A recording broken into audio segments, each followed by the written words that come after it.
Give me my theme music. Oh shit. Big Hey, fish. hey, grand rising, everybody. Welcome, welcome, welcome. As you join, please make sure that you like, subscribe, comment where you're from, comment what the temperature is where you're from. We feeling good out here in Miami. We'll give it a sec. Give it a sec. We got a full show for y'all today. We got a full show for y'all today.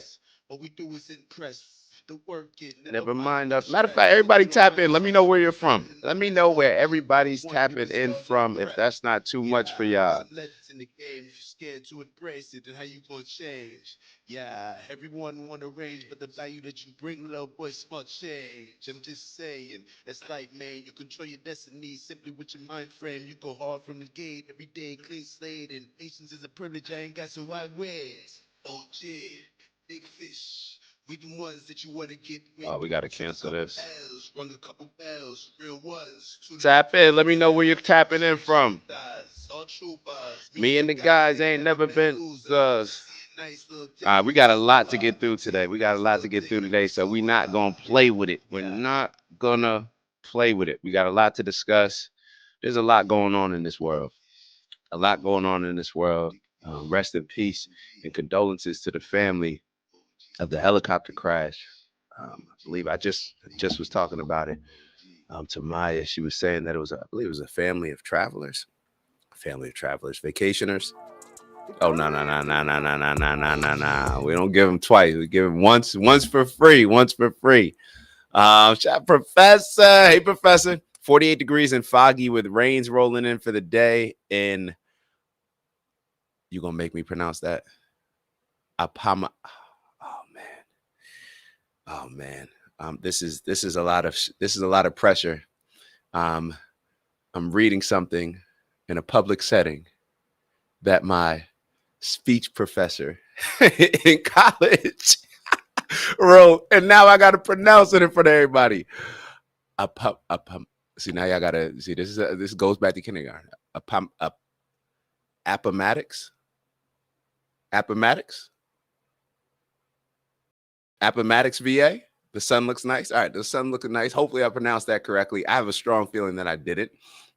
But yeah, I shot my shot. That's what my professor told me. She said, "Shoot your shot. Go up there with confidence." You feel me? So that's what I did. Shout out to Ant in the building. I got it right. I got it right. Sometimes you gotta go back to class. You gotta go back to the rules. Okay, so there's two P's. So is it uppa or appa? You feel me? You got to go back to the rules. Shout out to Big Bro Doug in the building. D3 Day is tomorrow. I know you're excited about that, Big Bro. I wish I could make it. It's tough right now. But we'll talk a little bit after the show. Hope everybody's having a great week so far. And y'all know what we set out every Sunday and Monday to do is to make this our greatest week ever. But we're not going to rant. We're not going to give y'all too much right now. First and foremost, let me make sure my background is correct. All right, we got the right background. I need the tropical background. And I don't even know what we're going to start off with. We got a lot to get through. If we get through all this stuff today, I will be extremely happy. All right, so let's start off. We're just going to bounce all over the place. First thing that comes up on the screen, that's what we'll show. So let me share this with you guys. And as always, I'd love to get your thoughts. These are just some icebreakers, so make sure that I don't take too much time discussing them. But they do give us some insight on what's going on in society and remind us that we got to do our due diligence. So let's take a look at this first video. It's y'all man. This is y'all man, Hakeem Jeffries. I've been feeling this. Do I like this one? All right, it's cool, I guess. All right, we'll try this view for a little bit. This is y'all boy Hakeem Jeffries. Let me know what y'all think about this. He made some comments April 3rd. We're gonna look at the comments then that were made April 10th by CNN, which is obviously, I think I'm being a little bit. I don't even think it's accurate to say liberal leaning. Just a liberal news station. Let's just call it what it is. Shout out to my brother G in the building. Grand Rising King. Let's get into it. He would lower costs, in fact, on day one. But what we've seen under his Trump promised that he would lower costs, in fact, on day one. But what we've seen under his reckless leadership is that costs aren't going down in America.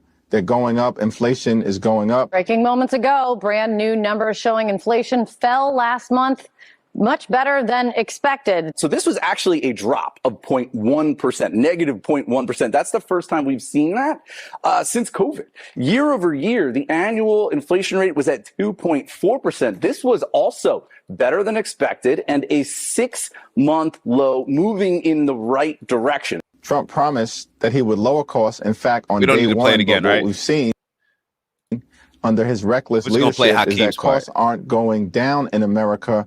They're going up. Inflation is going up. Damn. So I believe that they said that inflation is going down for the first time, I think, since, I don't know exactly. I forget what the lady said. I think she said, matter of fact. Moments ago, brand new numbers showing inflation fell last month, much better than expected. So you know that broke their heart to have to report that. This was actually a drop of 0.1%, negative 0.1%. That's the first time we've seen that since COVID. Since 2020, since COVID. So,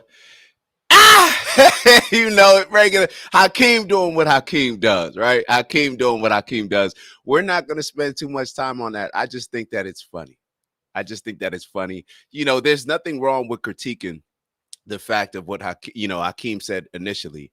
But when you make these blanket statements, you give us the opportunity to give those fact checks, and we didn't even have to do it. CNN did it. So prices, we understand. Trump did say that they would go down day one. That didn't happen. You can judge him on that. But now when you're saying the whole inflation aspect of it, and especially with all these tariffs going on, and we're probably going to get into a little bit of the tariff talk later on. I'm trying to think. I can't remember anything off the top of my head. But it's the biggest news. So we'll probably end up discussing that a little bit as well. And when you say that the inflation is going up, and then they can come here and say that it's the first time that it's gone down since the last time Trump was in office, that's kind of telling. All right, so let's move on. This was a funny post, or this was a fun, I don't know, funny post, but this was a funny interaction. So this is Anderson Cooper. Anderson Cooper was doing a town hall with Bernie Sanders, and I'm not going to tell y'all what happened. Y'all just take a look. Paul, we're back with Senator Bernie Sanders. I want to introduce Grace Thomas. She's a local civil rights attorney. She's a Democrat. Grace? They, them pronouns, actually. Thank you. Oh. Good evening, Senator Sanders. Polling and turnout data indicate that men of all racial demographics are turning away from the Democratic Party. But of course... Paul, we're back. Yo, check out Bernie's face. It's even hard when you're a liberal. And I assume that Anderson was aware. See, that's the thing. We don't know. My assumption initially when I watched this is that Anderson, on his cue card, they knew exactly who was going to be asking questions. And I would hope that that would be something that's identified, because when we see a young lady, we're going to naturally say she. When we see a young man, we're going to naturally say he. But this is just where we are in society, where now Anderson feels embarrassed on national TV in front of Bernie. But I want y'all to take a look at Bernie's face. He is so confused at what's going on when she says they, them. It's almost like, I can't even take full credit for this, so I gotta, say that. But I was watching somebody else comment on it, and they're like, "Yo, it's almost like Bernie's looking around like for more people." But just take a look at his face. Take a look at his face, and y'all let me know what y'all think. Senator Bernie Sanders. I want to introduce Grace Thomas. She's a local civil rights attorney. She's a Democrat. Grace? They, them pronouns, actually. Thank you. Oh. Good evening, Senator Sanders. Polling and turnout data indicate that men of all racial demographics are turning away from the Democratic Party. But of course... Paul, we're back with Senator Bernie. What are y'all thoughts, man? What are y'all thoughts? Pretty wild to me. Yeah, that was a It's like, yo, how far is stuff gonna go? And I mean, I can laugh about it on here, but come on now. Like, come on. Come on. You can't have everything in this world. You got to choose one. You got to choose one. You can't be whatever gender you wake up feeling. I mean, or can you? I don't know. Maybe I need to open up my eyes and be more open to understanding the spectrum of genders that exist. I don't know. Maybe y'all can convince me. I'll allow y'all to convince me. All right. So this one, I thought we actually saw this one before, and I thought it was actually, matter of fact, I don't even want to play this one because I thought it was a skit. I didn't think it was, matter of fact, I'll play it for y'all, but I didn't think it was, I thought this was an act. Y'all tell me. Matter of fact, y'all tell me if y'all think that this is an act. I think that this is just an act. I can't imagine that this is something that would really happen in real life. I really don't think that this is true. I don't know. I don't know. And G asked the question. Hold on. G said, should it be how people present? I don't know. I go back and forth with this. If you want me to refer to you as she, okay. But does that set up a slippery slope for, okay, now you want me to call you a kitty cat. Now you want me to call you, and now you want me to treat you as this. Like it's, I don't know. And it depends on, for me, if you look at it as a mental health challenge, not going to say disorder. I wouldn't say that that's, I don't know. Is gender, I believe there actually is a gender disorder, whatever. I'm going to say, I'm not going to use disorder for this conversation, but if you believe that this is a mental challenge, are you feeding into it? You know what I mean? Are you giving the, and I hate to always, matter of fact, are you giving the person that struggles with their health, are you giving them unhealthy food? I don't know. That's just what I feel like. And when I'm walking down the street and somebody asks me for $1 or for some change, and I can look at them clearly and see like, they're probably not going to do something good with this. Am I feeding into, I don't know. Am I giving the kid that struggles with obesity, am I bringing them to McDonald's? That's kind of how I look at it. So I just really don't know. I'm just very confused. And the worst part about it for me is that I think that people are feeding into it and using it. Politicians and other people looking for influence, they're just leaning into it and really taking advantage of the people that are, and I don't know if this is offensive by saying it, but are suffering through this lack of understanding with who they are and their gender.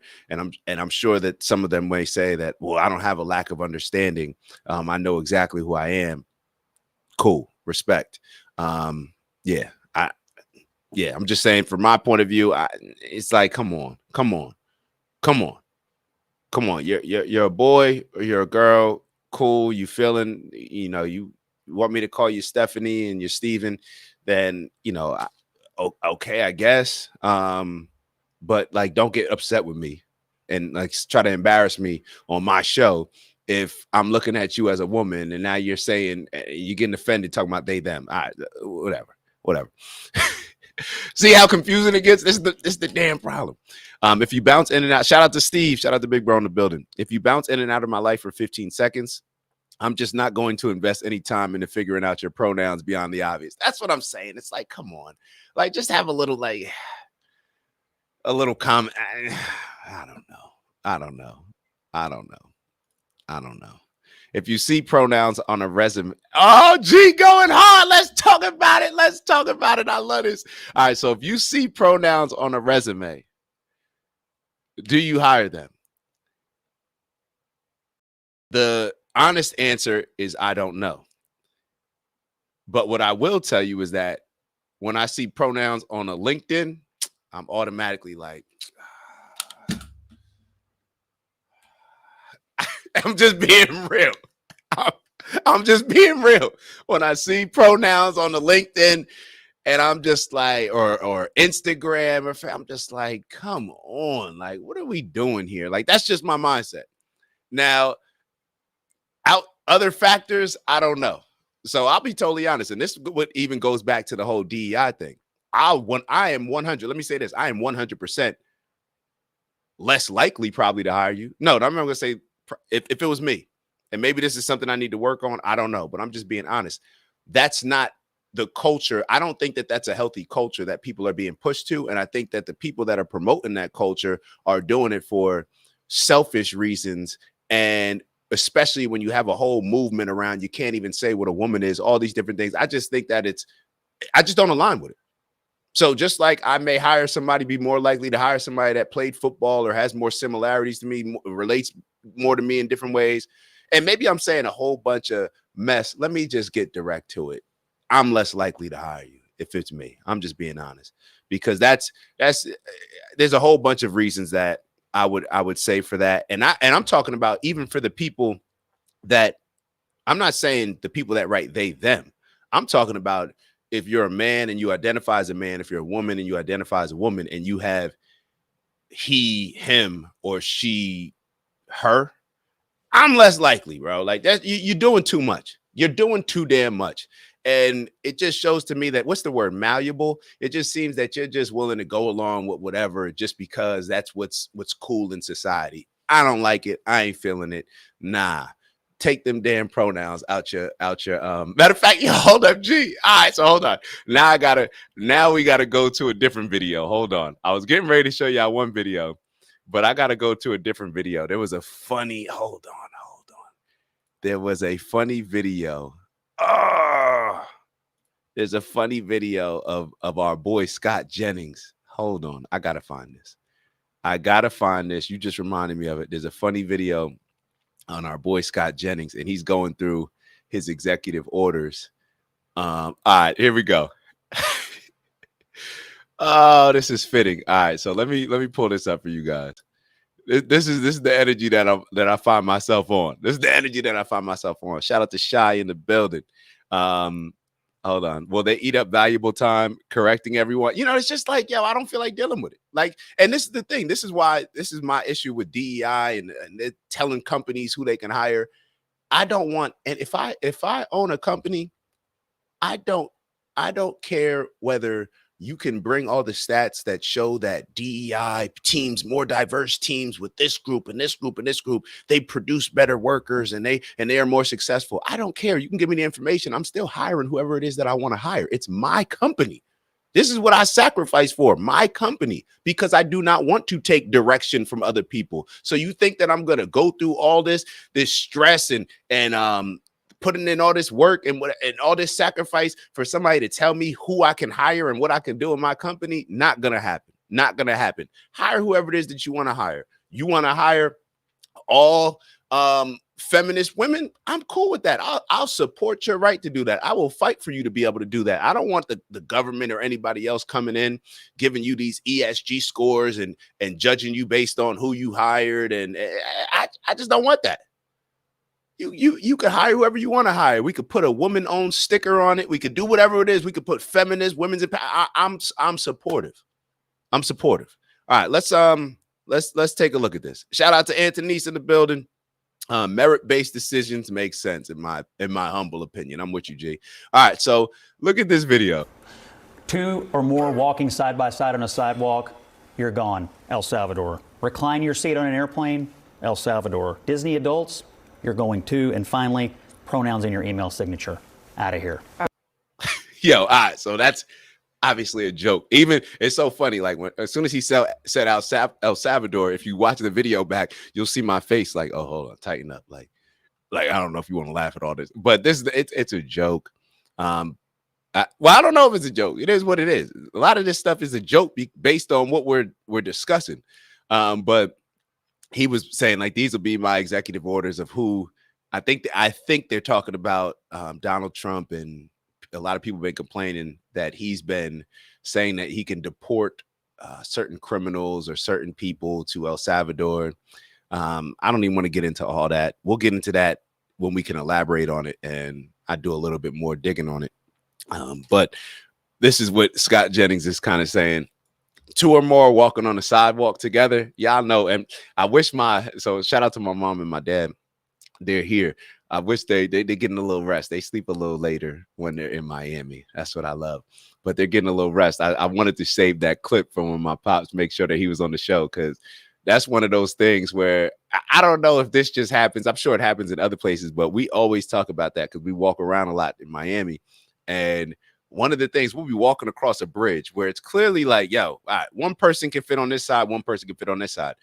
When you're walking 2 across or 3 across, it's like, now I gotta like brush up against the side of the building. So it's just little stuff like that. But all right. Y'all get the point. Y'all get the point.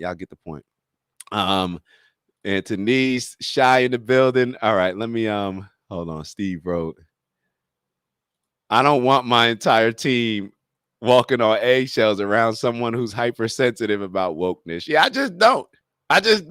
But and this is the thing, Steve.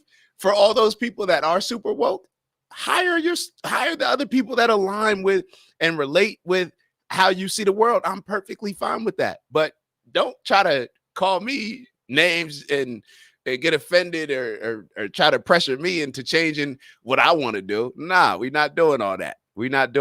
Gee, I'll definitely tell them you said what's up. I definitely will. They'll be happy to hear from you. All right, so let's move on. This is the video that I wanted to show y'all, but I just didn't think that it was real. Y'all tell me if y'all think this is real. If it is, then it's pretty wild. All right, let's take a look at this. Take the hat off so I can finish my lesson. Take the hat off in my classroom, and I'm not going to say it again. So my hat's distracting you from teaching the lesson? Okay.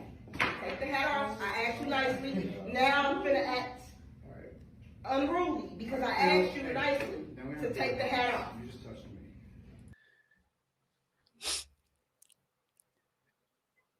Yo, I don't know. Y'all tell me in the chat. Do y'all think that this is real? This can't be real, right? This can't be real. And as much as I'm sitting here saying that this can't be real, there's something in the back of my head that I could definitely, I guess I could see this situation occurring. I don't know. I touched the hat. I didn't touch you. Line crossed, Jesus. Okay, you can get out. Line crossed. I'm here just as aware as everyone else is. Teach your lesson then. I'm not teaching a lesson until you teach. Do your job. I'm not getting out. I feel very disrespected. Disrespected? That's what's wrong with, oh my God, are you kidding me? That is 100% what's wrong with everybody. You guys are too soft and you try to make it personal. This ain't personal. This is history, baby. And if you're going to be teaching history, you better teach it on the right side. Because look, you still got this silly ass map up here. Gulf of Mexico, my ass. It's Gulf of America for one. First of all, the language that you use, and you need to watch that. The lack of disrespect you have. This is where it gets a little spicy. Put your hands on me. Ain't going nowhere. No, you want to get me out of here? You call security. Get out. No. Get out. Get out. Get out. Get out, man. Get out. Fuck this fight. Get out. I can't. All right. I just can't believe that that's true. I don't know. I just can't believe that that's true. All right. So we'll maybe do one more icebreaker and then move. Oh, I never showed y'all the Bill Burr video. No, this is what we're going to do. I realized that I never showed y'all the Bill Burr video from. Are we going to go that route? Give me a second. Because I realized that I never showed y'all the Bill Burr video. I actually did a video on it, but I wanted to show y'all Bill Burr's back and forth a little bit. Give me a second. I'll find it right here. Hold on. But what do y'all think regarding that situation? Do y'all think that it's real? Do you think that it's fake? Once she touched his hat and took his hat off, that kind of got me. But yeah. I don't know. But let's look at this Bill Burr video. Y'all tell me if I don't know what's going on here, but there seems to be a change of heart with our comedian friend Bill Burr. And then we're actually we have one more. It's a skit, right? Bez, it's got to be a skit. That's what I was like. When I was watching it a couple times yesterday, I'm like, yo, once he started with the Golf of America, I was like, hold on. And then they were a little bit too close to, I don't know. Definitely a skit. All right. Y'all take a look at this Bill Burr situation. It seems like somebody got to Bill Burr. And let me give Bez a proper greeting. Wagwan. Shout out to my brother Bez in the building. All right, here we go. Y'all take a look. Against corporates and saying to free murderer Luigi Mangione. You know what I mean? Because some corporate had to give himself a bonus check at the end of the year. What if we made it worse, but made it look the same? Yeah. Then could our pools be bigger? Not Free okay. Luigi! But showing all the courage and consistency of a typical celebrity, Burr is now backing away from that sort of position. Despite going on The View and railing against Donald Trump and Elon Musk, he now says he's not political. No, I'm not going to just have some controversial moments so you can get clicks. I'm not doing that. I mean, I'm here for Conan. I'm not doing all of this. What are you going to bring up next? The Middle East? I went to summer school 3 out of 4 years in high school. I'm not qualified to talk about this. I was just What do you think about global warming? You said about Elon that he was ruining Earth, I saw on The View. You're critical of him. What do you think of all the boycotts, like even the violence I don't watch the news. I don't watch the news. I have no idea what's going on. I watch Instagram. I watch people wipe out on motorcycles. I watch lions and hyenas fight each other. This is the things that I do. And I don't think you should be asking a comedian. Oh, yeah, he doesn't know anything about politics. He's not political. He doesn't think that you should be asking a comedian, but this is the same dude that, as Rita, let Rita talk. But he chose to go on The View and rail against the Trump agenda. Well done. So it's just, I don't know who was, and see, this is what happens when somebody gasses you up, man. We got to always be careful of those people that gas us up. And this goes back to, and I'm saving a video for the end of the show to kind of finish us off with a nice little lesson where I think it's a spy. It's a spy, and he's discussing the difference between perception and perspective. And what he's doing is he's kind of discussing some of the things that we've talked about before on the show, where people only see the world through their own individual experiences. That's it. People only see the world through their individual experiences. And it gets to the point where, and when you can convince people to only see the world through their experience, and when you can tap into their emotions that trigger them the most, then you get a guy like Bill Burr who feels comfortable jumping on TV saying, free Luigi. Now, look, y'all know I talk ish about the healthcare industry as much as anybody. I can't stand the insurance companies. I can't stand the healthcare industry. I can't stand pharmaceutical companies. I can't stand them. However, what Luigi Mangione did, like, come on, bro. Like, shooting a guy in the back just because he's the CEO of United Healthcare Insurance, when it's nobody forcing you to get United Healthcare, you can go with another insurer, or you can create your own insurance company. The same energy that I have when it comes to the hiring practices with the whole DEI thing. You don't like the insurance company? Start another one. Start another one. Shout out to my brother G. If you don't like your insurance, whether it's health insurance, house insurance, flood insurance, whatever it is, if you don't like your current insurance company, then start your own. So I can't sit here and it just doesn't make sense for us to get so emotionally engaged in a situation where you feel comfortable saying free Luigi, somebody who it looks clear as day just committed cold-blooded murder. And then, you know, what's so funny is, and I wasn't even going to go this direction, it's people like Bill Burr that will then call out certain things, let's say, going on between Israel and Palestine. It's like, we got to be consistent with this stuff. So we're okay with this senseless killing over here, but we're not okay with this senseless killing. It's not consistent. It doesn't make sense. And it just reminds us that it just depends on who it's happening to and who we align with and who we like. And that's what is used to justify it. There's no moral compass that is consistent across the board. We pick and choose based on what action is right, based on who it's happening to. And we see a lot of that with the main part of the show, what we're going to talk about with this Austin Metcalf and Karmelo Anthony situation. So I'm trying to get through a lot of this because we're going to have to spend a lot of time on that situation. But it wouldn't be a show without giving our girl some airtime. And I'm just going off of John Kennedy. John Kennedy said the play is Operation Let Her Speak. So we're going to let Jasmine speak. So this was the latest clip that Jasmine had to say. The reason you can't afford a home is because of these failed immigration policies. The reason you're not going to be able to afford your food is because of these failed immigration policies. And the same can go for the hospitality industries, where we have so many of those in the hospitality industry that are saying they do not have the workers that they need right now. Realm. So I am telling you that this is a failed thing, but we've got to do better to connect the dots and let people know the reason you can't afford a home is because of these failed immigration policies. So the reason you can't afford a home is because of these failed immigration policies. The reason you're not going to be able to afford your food is because of these failed immigration policies. The reason you can't afford groceries is because of these failed immigration policies. And the same can go for the hospitality industries. The reason why you're not going to be able to afford going to a restaurant is because of these failed immigration policies. So I just have a question for Ms. Crockett. Was the reason I couldn't afford a home 3 months ago and the reason I couldn't afford groceries 4 months ago, was that because of Donald Trump's failed immigration policies, or was that because of Joe Biden's failed immigration policies?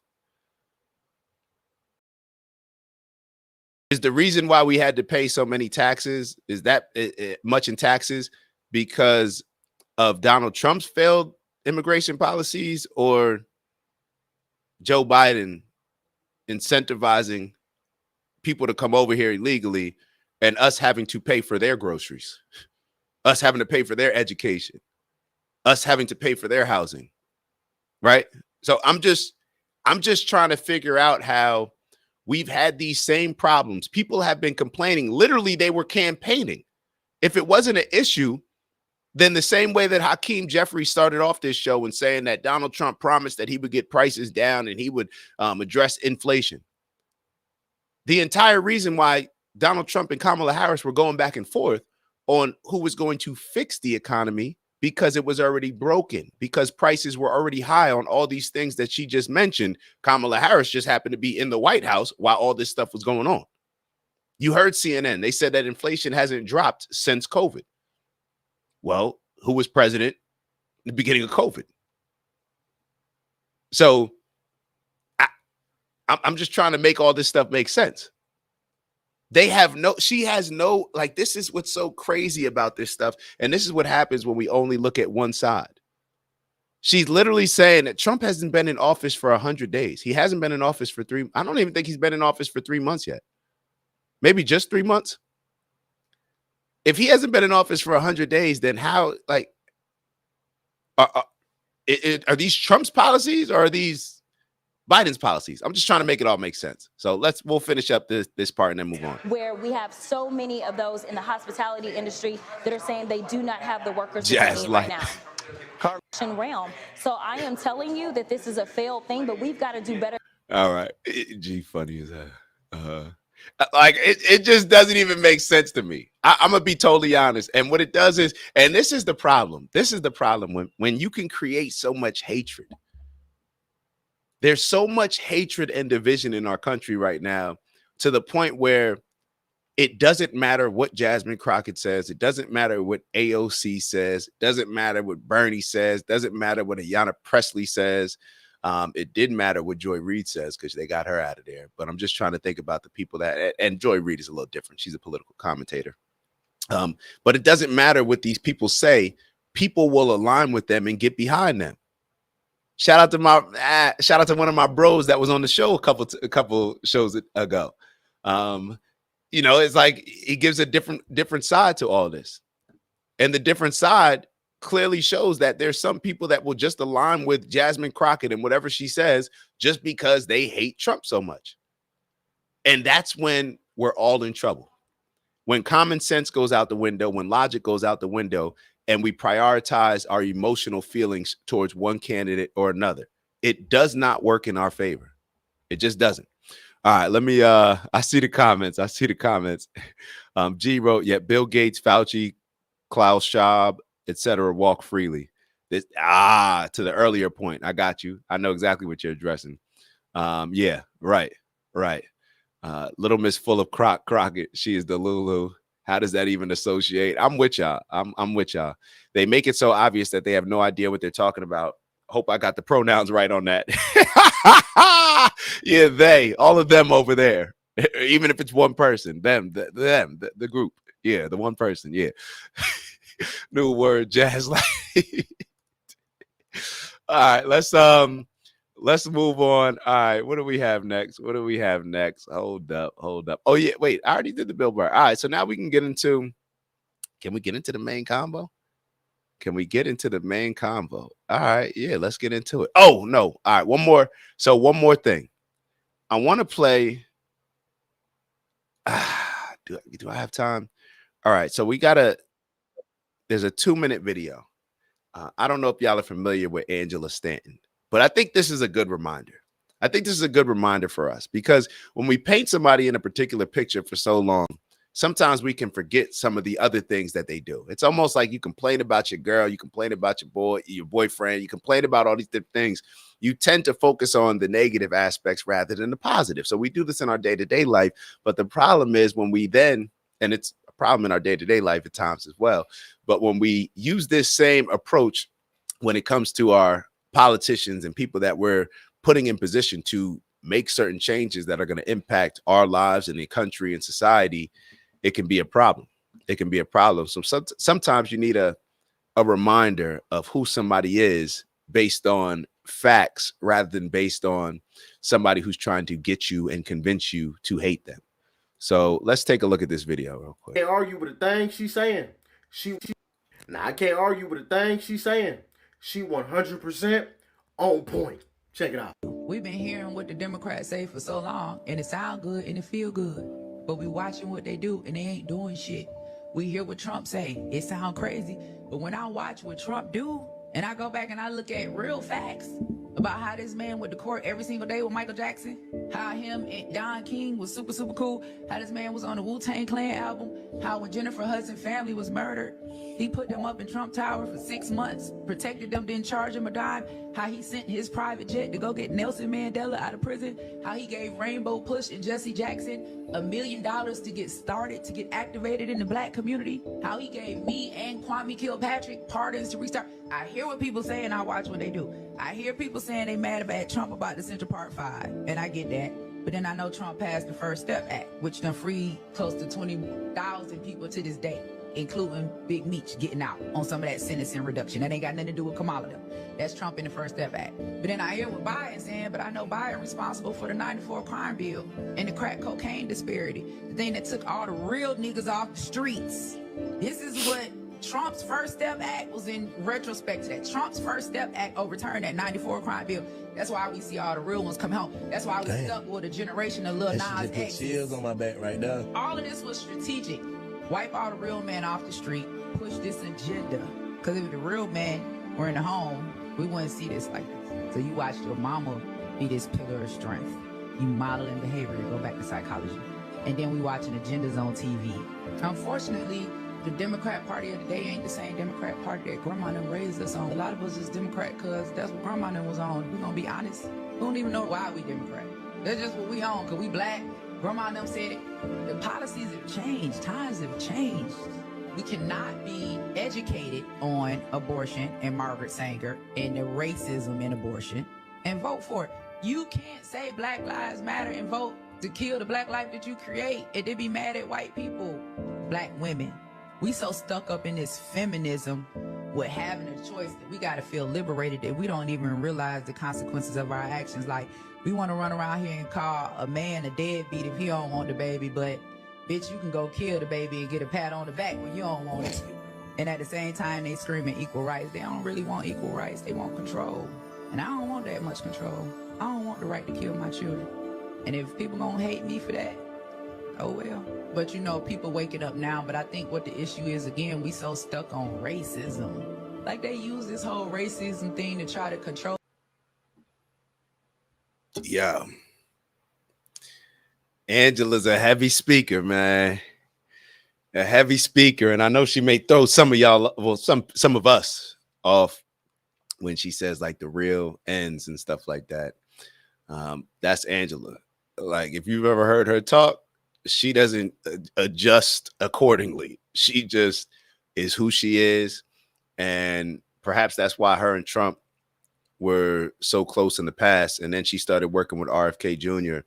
And then obviously when RFK Jr. started working with Trump, they kind of got back together.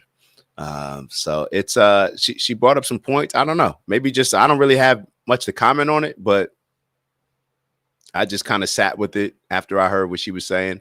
So maybe you all will do the same. All right, so let's get into this Austin Metcalf and Karmelo Anthony situation. So we got a lot to go through. So we're actually going to start off with Charleston White. We're going to start off with Charleston White, and then we're going to move on to Jason Whitlock, because Jason Whitlock had a back and forth with Nick Fuentes, who's known as I think he's known as like a white supremacist. People call him. I don't really know much about him, so that's why I'm not going to call him something, because I don't, just because everybody else calls him it, but I know he's known as that. And he made some comments, and some of the comments that he made, we actually played on, I don't think it was Monday's show. It may have been Friday's show last week.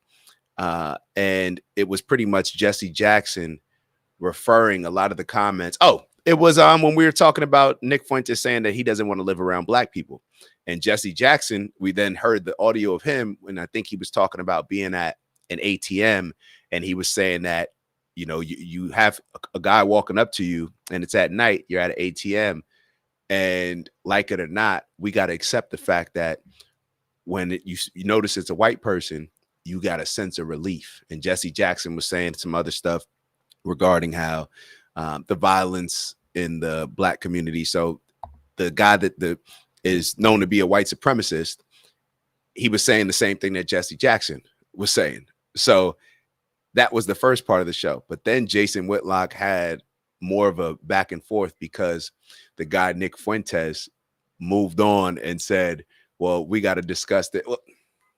We'll get to that when we get to that. Let's first listen to Charleston White, get his comments. He was on this Alex Stein show, and I want to hear his opinion, you know, as somebody that's from Texas and just somebody who's Charleston White. I just want to hear his perspective. So let's tap into that, and you guys give me your thoughts as we go. It's 7 minutes long. I don't know if we'll watch the entire thing, but we definitely will stop as we go. So feel free. Give me your opinions. Let me know what y'all are thinking. Give me your questions. Give me your questions. You don't always have to give me your opinions, but hopefully I'm able to ask you guys questions, and hopefully you're able to do the same. If you see the boy in Frisco stabbed to death by Karmelo Anthony. Yeah. My heart goes out to the family. They trying to make this a race issue, and this is a right or wrong issue. Okay. So no, real quick. I like where you're going. I know it's 14 seconds in. This is my. I want us to. This was my biggest issue before, and this is these are some of the conversations that I've been having in my day-to-day life, where you see these situations happen, and after George Floyd, it's like any one situation can be a threat to literally destroy the country. It's all it takes is the right camera footage, the right. We are so. What's the right word for it? We are so uptight, scared, nervous, anxious, frantic, fearful, scared, angry. America overall. Emotional. We are so much of all these things that it's the perfect, like they've stirred up the perfect concoction for us to have a civil war. I don't know whether it's going to be based on race. And this situation is obviously more about race. I don't know whether it's going to be based on gender or whether it's going to be based on class. You know, when they're trying to get the people at the bottom to hate the people at the top hate the people at the bottom, people in the middle, y'all got to pick sides. Ain't no straddling the fence. Like, y'all see what's going on. And we got to realize that these people are making us hate each other. They're making us hate each other for the silliest things. For the silliest things. Oh, I make this amount of money, but I'm on the lower end of the totem pole. I hate the person at the top. For what? For what? Work with that person, learn from that person, embrace that person, figure out if that's where you want to go. Then learn from that person and figure out how you can climb. If that's not where you want to go, then cool. Be thankful of that person for being at the top and maybe providing jobs so you don't have to do what they did if that's not what you want to do. And the person at the top, be thankful at the person at the bottom, or at the, let me not say bottom. Let's look at it on the spectrum. Be thankful of the person over here compared to over here. It just is what it is. Like we don't have to allow these people to force us and manipulate us into hating each other. We don't. Tell me where that's worked. Show me where it's worked. Show me where it's worked. On this, because I'm not even trying to race bait or anything. People are making this about black and white, black and white. You see that they're trying to make this kind of like a Trayvon Martin kind of, you know, they're talking about it, but where do you... It is. Trayvon Martin was an angry black kid that had to be sent to his father because he lacked discipline, grew up in a home with his single mother. Any well-behaved kid with manners that had respect of adults, once George Zimmerman approached him, whether he's right or wrong, as a child, this is an adult. You get off the phone with that fat-ass girlfriend you trying to fuck, you call your dad and say, hey, Dad, it's an adult around here to just stop me. He says he's calling the police. Rather than doing that, he had an attitude because as young black males in this country, we have an authority problem because we're walking around angry, displaced from our father's issues, but we resent our mothers. That's true. So if you're not familiar with Charleston White, and now this video of him doing all the cursing, whatever. He speaks like this. This is his strategy. He says stuff that is going to trigger you. It's going to borderline or go over the line when it comes to just like being ignorant and insensitive. But with a lot of stuff that he says, there's some truth behind it. Now, I don't agree with what he initially said, just because I don't know what actually happened. Like him saying like he was on the phone. Of course, he took the little shot at he trying to mess with this big girl, whatever. Like you didn't have to say that. He's just trying to be funny. He's like, it's just how he speaks on it. And him bringing up, I got to be honest, like even as I'm watching this right now, I'm thinking like, yeah, why did you even watch this? But I think it's like, why are you even showing this? But he's very influential. He's very influential. And some of the things that he does discuss, even if it doesn't necessarily pertain to Trayvon Martin, these are some of the things that we see challenging our communities. So let me kind of go back. Let me go back a couple seconds and then on the fuck, you call your dad and say, hey, Dad, it's an adult around here to just stop me. He says he's calling the police. Rather than doing that, he had an attitude because as young black males in this country, we have an authority problem because we're walking around angry, displaced from our father's issues, but we resent our mothers. That's true. So we're a ticking time bomb. And Trayvon Martin could fight. So the entire, I do believe that. And I just said it about the country. See, what he's describing in black men is what, in my opinion, the political figures and the leaders in our country, they have tried to do with our entire society on every single issue. They have tried to create this ticking time bomb. And that's what I'm worried about with this situation. When this video comes out, what's going to be the reaction? Is this going to be the thing that finally sets, let's say, just for lack of better words, white people to behave how black people behaved with George Floyd? To stand up and say, you know, we're tired of this. I don't know. I don't know. Now, I wasn't one of those people that, with the George Floyd situation, that felt that I needed to go take over a police precinct or go. I just wasn't there in life. I'll be totally honest. I saw the play. I saw the play, and at that point, I was just like, I was in a point where I'm like protesting, like going to march and all that. I'm like, what's going on here? They just said that it was COVID. We shouldn't be outside. I couldn't even work out outside. Now they're allowing people to go out and do whatever they want outside. It just didn't make sense to me. But this entire country is a ticking time bomb right now.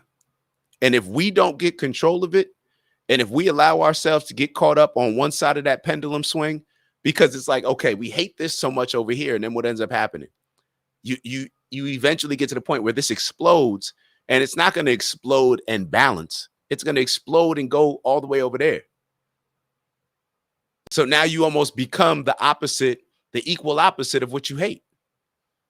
That's why I say you be careful approaching some of these young kids. What a 13-year-old will kick a 40-year-old's ass. That's true. And that's what happened in that situation. He underestimated this kid, and he was looking for trouble. But by law, he was right. And he was judged by his peers. So we can't say nothing once you're judged by your peers. Well, what do you think's going to happen in this Austin Metcalf thing? You think he's Metcalf ass go, well, no, that boy going to jail. Karmelo Anthony's going to go to jail. Karmelo going to jail. Because listen. Yeah, I'm going to be totally honest. And I just heard somebody else. Matter of fact, let me play this video for y'all. I'm going to be totally honest. I don't know the truth of this video that I'm getting ready to play, y'all. But I hope I saved it. I may not even have saved it. Damn. I don't even think I saved it because I thought it was a little bit out there. But this guy was saying that there was a similar situation in Texas where a kid stabbed his friend to death.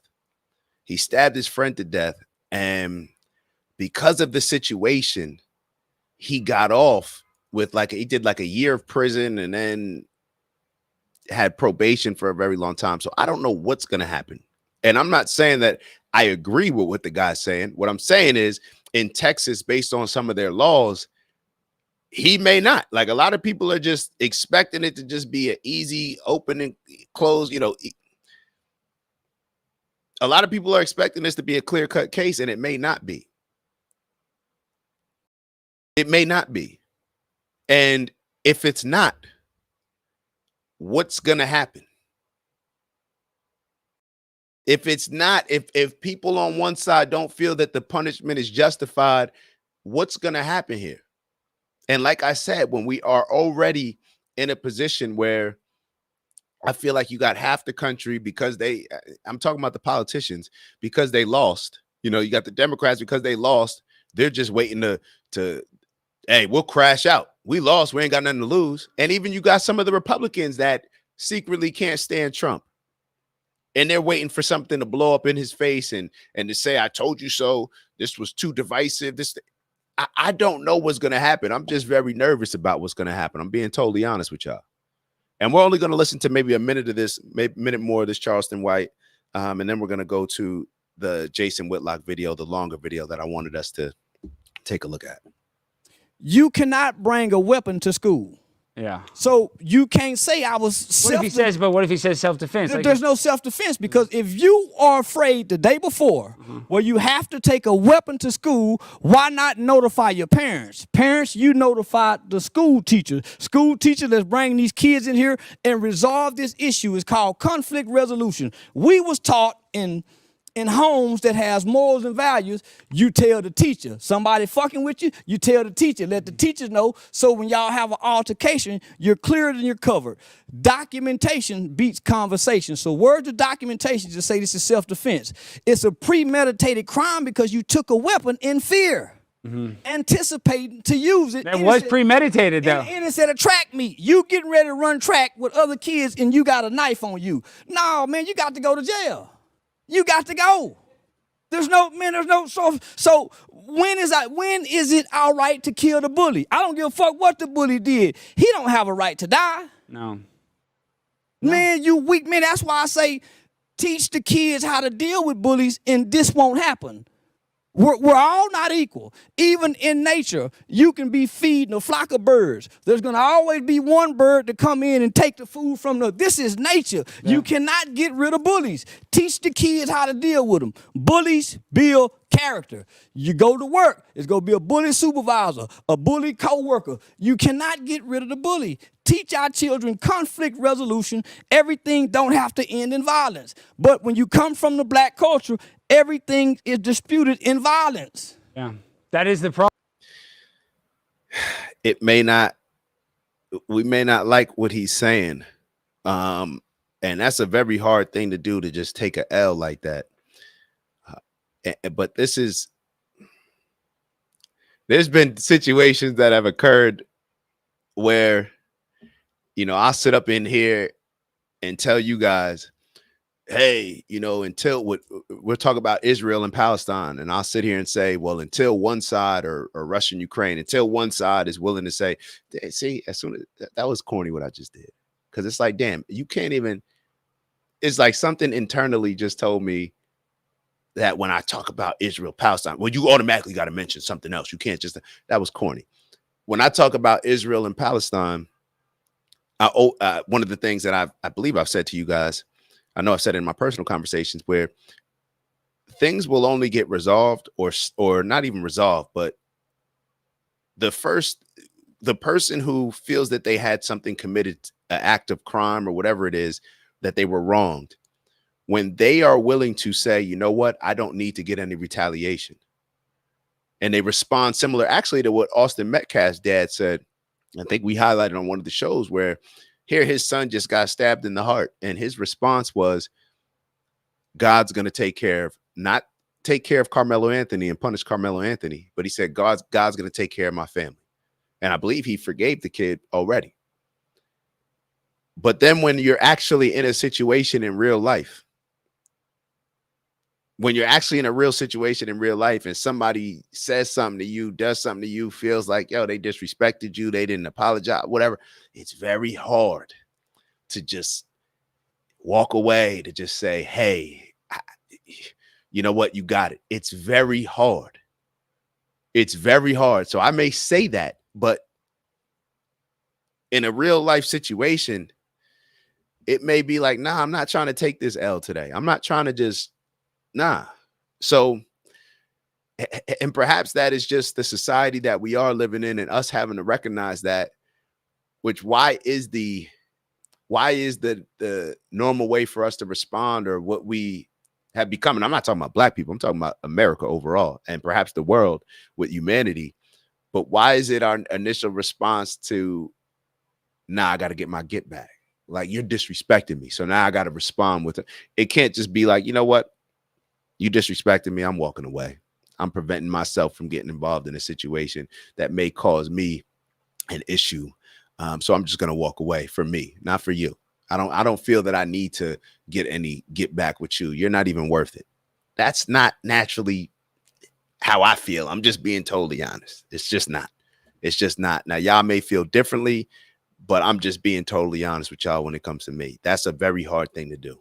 Problem though, that's how it's the culture. That's the culture, is that's how they solve. When you have a serious issue, they don't even contemplate trying to talk it out. We teach a no snitching rule, right? So our kids are walking around with these mafia rules, codes, and ethics of the streets that's held over children about no snitching. So now I have to take a weapon because I don't want to be a snitch and kill another kid. Oh, it's a simple solution. Don't tell the teacher. Tell your parents. Yeah.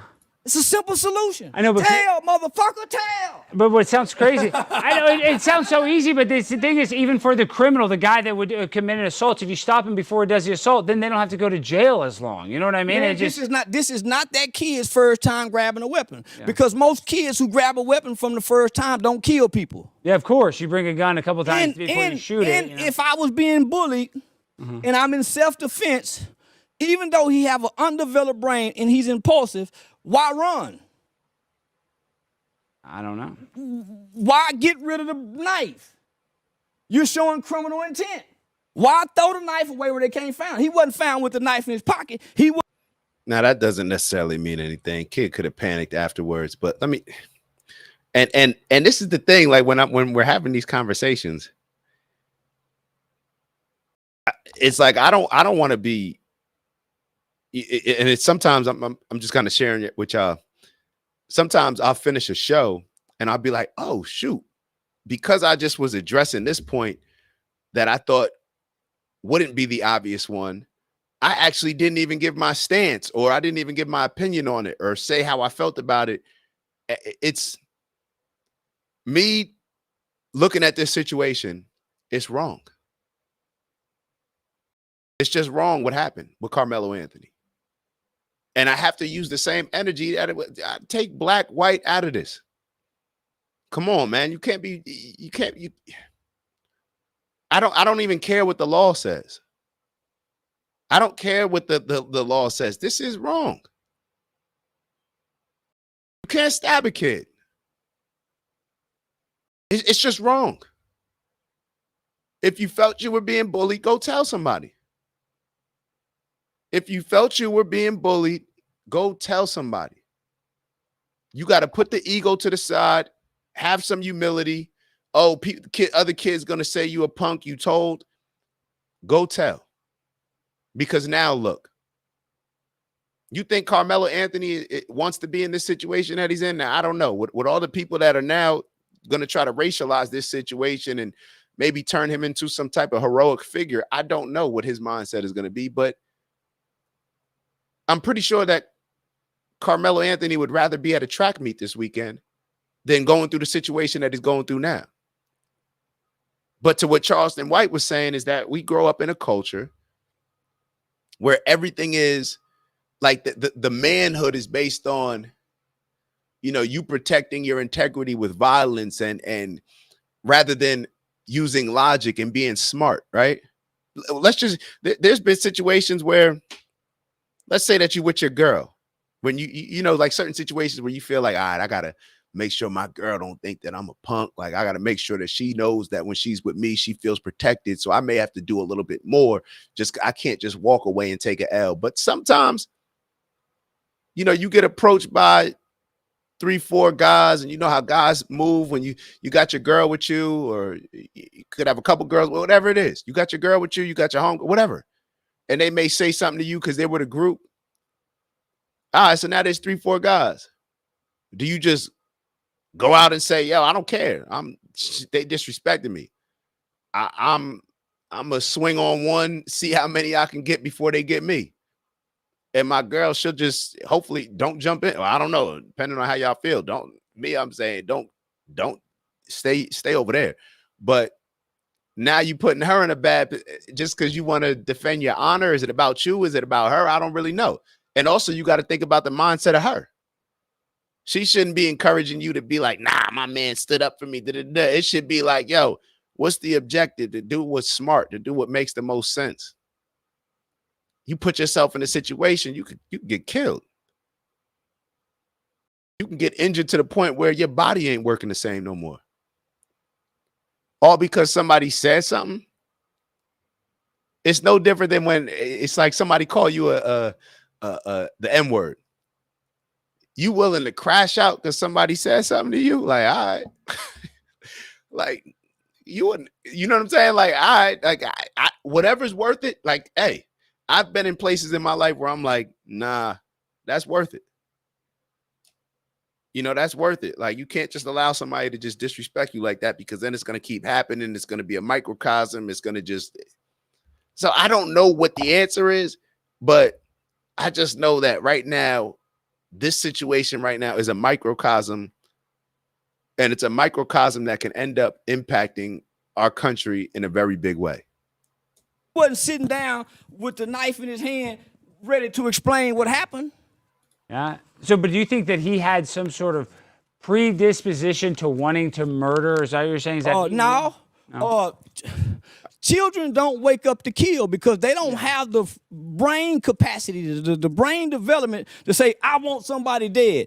Children are impulsive. Yeah. This was a tragic incident where a kid who don't have emotional intelligence acted impulsively because he comes from a culture that promotes, propagates violence. Every day, all day, kill, kill, die, nigga, shoot, kill, kill.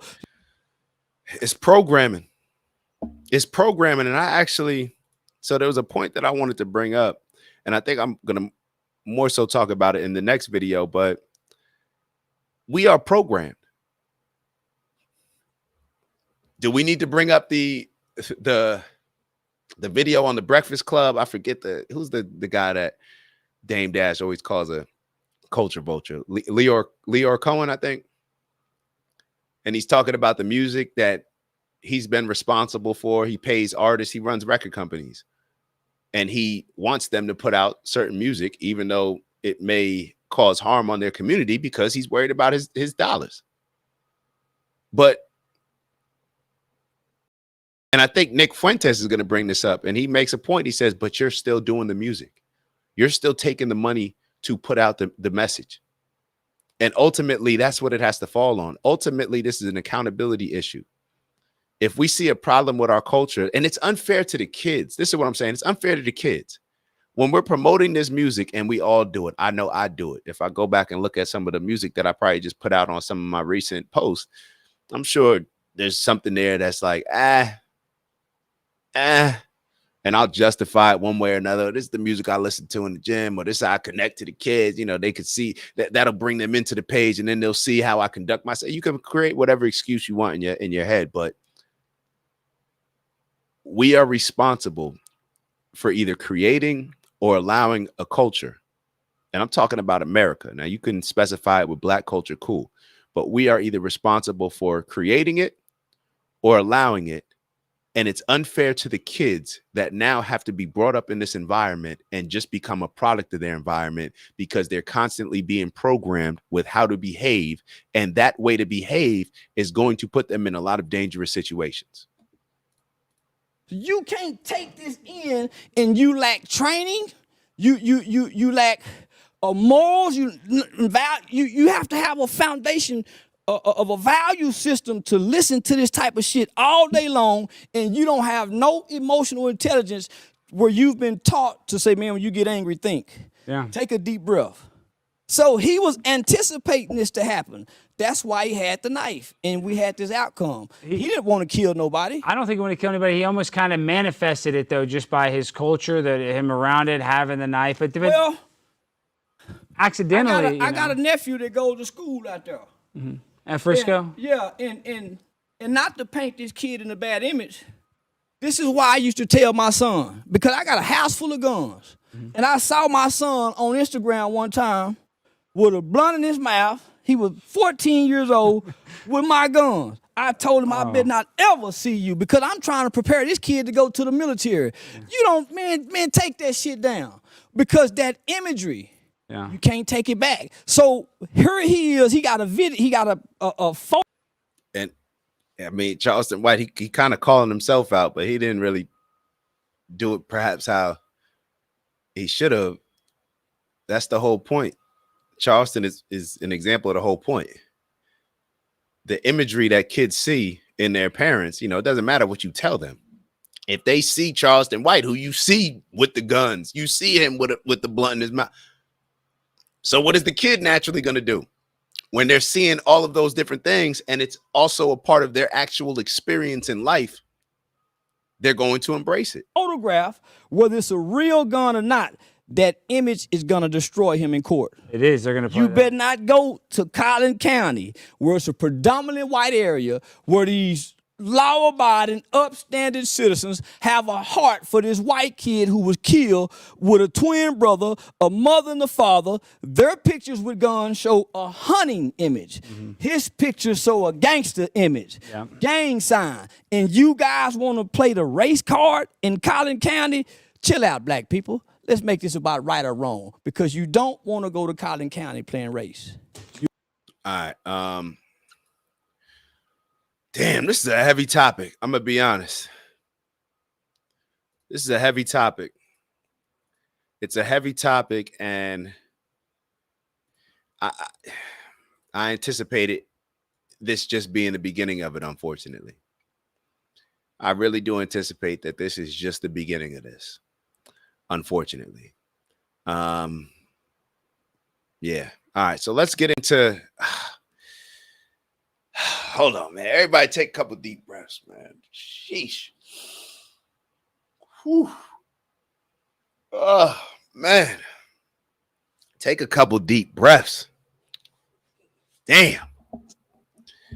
Damn. All right. Damn, this is really overwhelming. Like, I really feel like this is draining. All right. I kind of already explained the situation with Jason, Whitlock, and Nick Fuentes. I'm just going to get into the video, let it play a bit. And, you guys obviously can give me your thoughts as we go. And I know a lot of these type of situations, it becomes a little hard to where you don't necessarily want to comment on it. Don't feel any pressure from me to comment anything, especially if this is the first time that you're seeing a lot of this stuff. Like, yeah, that could, oh yeah, we need the chat flooded. We need this interaction. Nah. I don't think that it's always necessary or the best thing to just comment the first time that you're seeing something. Because typically, I know for me, my initial thoughts are not necessarily how I feel when I have some time to process stuff. So I always have to keep that in mind if I am watching something, to be like, all right, I understand how you, that first reaction where you feel it here, but I also got to incorporate up here. So let's hear what Jason Whitlock got to say. Then I'm going to share with you the tweet in my response that clearly upset him. So Nick Fuentes tweeted out 2 days ago or whenever it was, so tired of hearing that black crime is caused by black culture for some reason. But what you can do is like and subscribe. Or whenever it was, so tired of hearing that black crime is caused by black culture. For some reason, rap music doesn't make white people steal cars and shoot people. It only works on black people. He had a follow-up tweet to that. Very quickly, I'm going to interrupt it. I don't know if Jason Whitlock's going to discuss this, but I just wanted to draw the connection of what Charleston White was saying based on what Nick Fuentes' tweet is. So tired of hearing that black crime is caused by black culture. For some reason, rap music doesn't make white people steal cars and shoot people. It only works on black people. Well, it's the imagery. A lot of people will say this is why imagery is so important when it comes to religion and you seeing a savior that looks like you. Imagery is just important. So push the religion to the side. Just in our day-to-day life, when you see certain people, why does every black kid in America want to play basketball and football? Are they just born with a basketball and football gene? No, it's because that's who they see playing their sport. Why do white kids tend to play this sport? Why do Asian kids, why do they tend to be more successful in education? Typically, that imagery plays a big role. So with a white kid hearing, now depending on where you grew up, but traditionally, let's say if a white kid growing up in a white neighborhood is listening to rap music, who actually, you go to a lot of these rap concerts, it always stuck with me when I used to hear about like the NWA concerts, and it'd be the majority of white people. The reason why it may not impact white people as much, aside from what Nick Fuentes is trying to make it seem like black people are just inherently more violent. We'll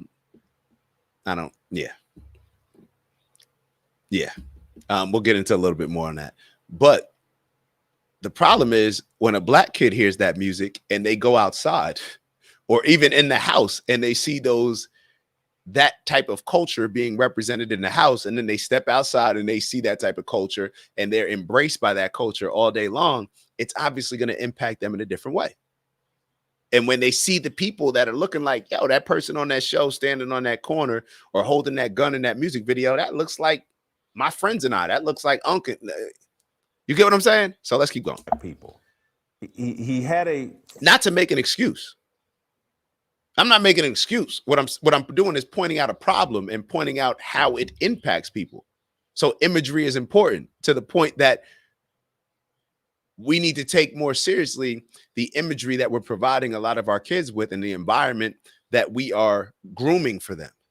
Follow-up tweet to that, that further, you know what, let's take the time to, let's grab the follow-up tweet as well, because I want to make sure I provide, we got time, I want to make sure I provide the entire proper context of this.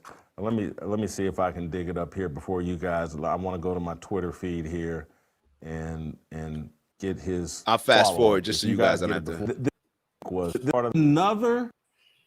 Yep, I think I can read it.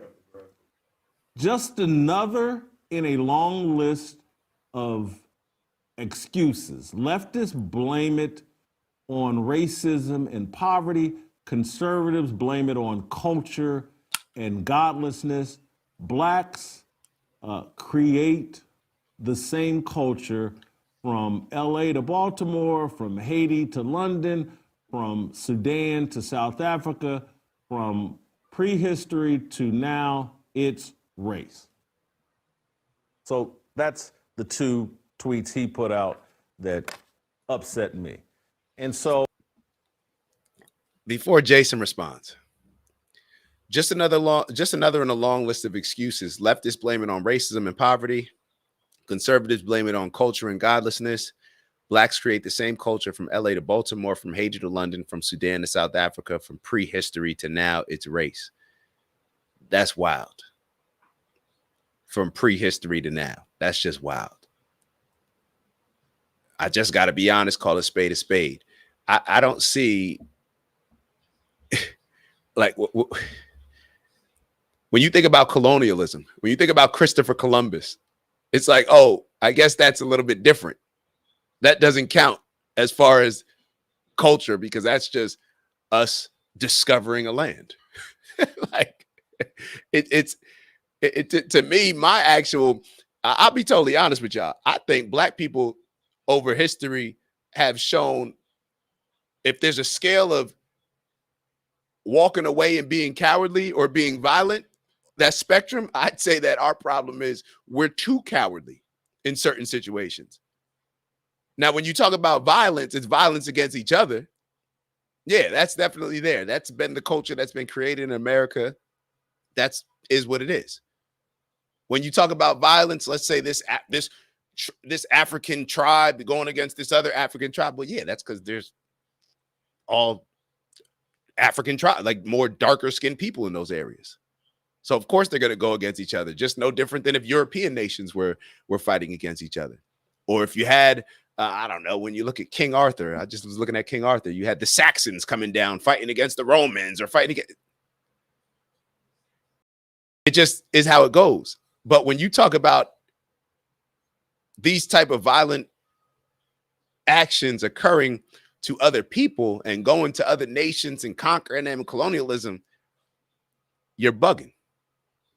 That just hasn't been the case. Facts are facts. It just has not been the case. And one thing that I do want to point out is that if we're not careful, and maybe this is the conversation that, you know, kind of connects to what Nick Fuentes was saying in the earlier point when he was talking about he doesn't want to live around Black people. And I was even having some conversations with some people in my family, and even Maya was saying it on the show, and then we talked a little bit about it afterwards, where it's like, well, it's not that you don't want to live around Black people. It's just that you don't want to live. She was more so saying classism. I don't necessarily want to go into that conversation again. But what I do want to say is that when you do something over and over, generation upon generation, and this is different than the conversation, even though it does connect, this is different than him saying that he doesn't want to live around Black people. That is more so based on what it is in the reality right now. Now, not at all saying that Black people are just born to be more violent. No. But based on current circumstances, it just is what it is. The predominantly Black neighborhoods, you could say it's because of classism. You could say it's because of poverty. You could say all these things. And I'll agree with you on some of them. But it still is what it is. You could say that an alligator is just violent because, or a shark is just violent based on this situation. I still don't want to get in the water with them. It is what it is. But when it comes to certain things, what we have to be very careful of, in my opinion, is that it's almost like, maybe a good example like sharks. You ever hear like, oh, pit bulls are not violent. They're just raised a certain way. Well, eventually when they continue to be raised a certain way, if I'm walking down the street and I hear and I see a stray pit bull running at me, I may feel a little bit differently than if a golden retriever's running at me. Or if a German shepherd's running at me, I may feel a little bit of a different way than a golden retriever's running at me. It's just different. It just is what it is. And then I want to bring it to a different point. What Nick Fuentes is saying, the reason why he feels comfortable saying it, in my opinion, is the same connection that we make when it comes to diabetes, obesity. Even we just showed a video on dementia and Alzheimer's. people were saying that. I've heard my entire life that diabetes is hereditary. It skips a generation, but I wonder why it skips a generation, if it does. Yeah, oh, mom and pops died from diabetes. Yeah, let me make sure that I'm not eating how they're eating. Maybe that's why it skips a generation. I don't know. But either way, I don't know the science of all of it. But I don't think that that's hereditary. I don't think that obesity is hereditary, even though people will say that there's an obesity gene. I think it's just based on you doing what your parents do. Your parents eat like crap. Majority of situations, you're going to eat like crap because they're feeding you crap as they're eating crap. They're not feeding you whole foods and then going and eating Popeyes. No, if they order Popeyes, they're probably ordering their kids Popeyes. And then we start to associate certain things like diabetes with certain groups of people. Black people are more likely to have that. It's hereditary. Well, maybe that's just habitual rather than hereditary. But what happens is with this violence, it's going to be the same thing. And just like they've said, now this is science, I believe, that generational traumas can be passed on, that we hold the traumas of our ancestors. That violent trauma, damn, hold up.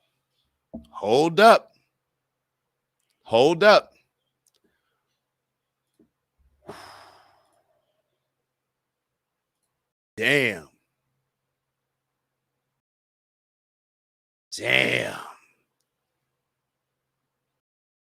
I just had a thought come through my mind, and I don't like it. If generational traumas can be passed down,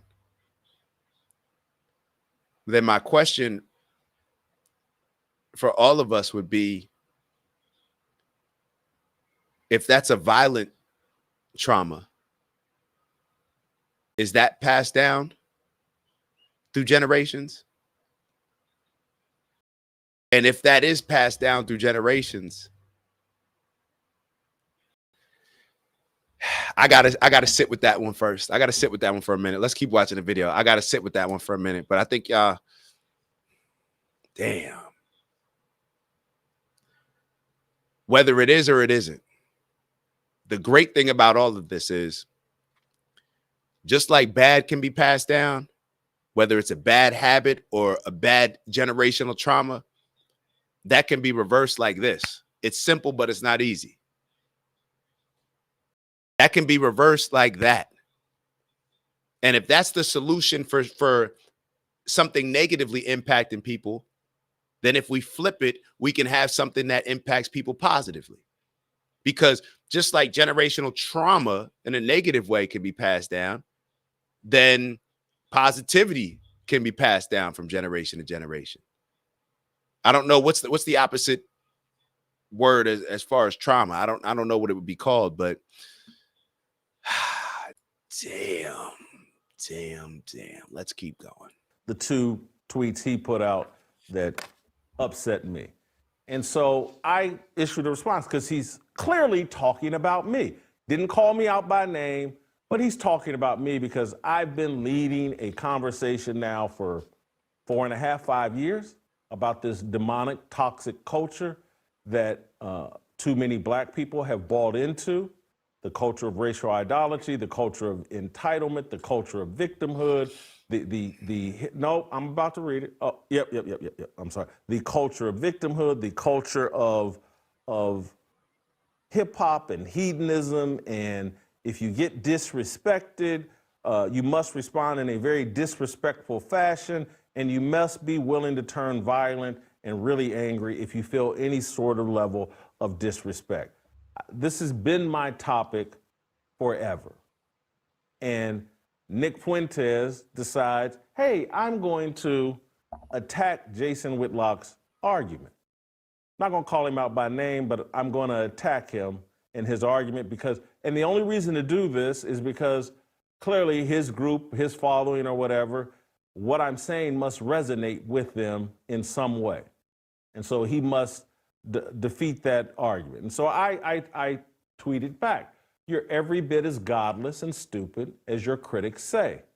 You're Ray Epps 2.0, pointing foolish believers into a building that will burn them down for eternity.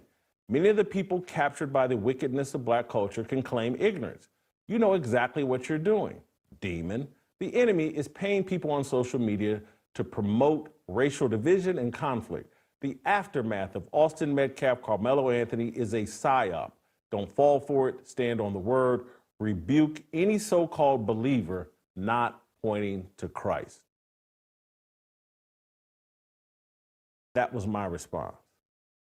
And so I want to, and this is going to take a second, and many of you are going to struggle to follow me as I go here, but trust me, I'm telling you the truth about how you should all feel.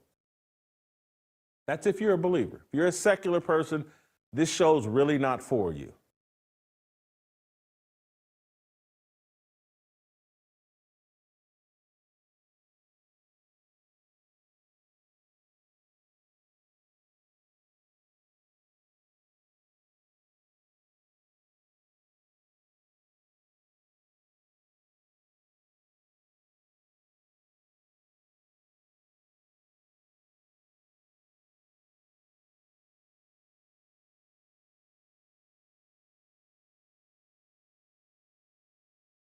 Sorry, I'm on mute. All right, so my apologies.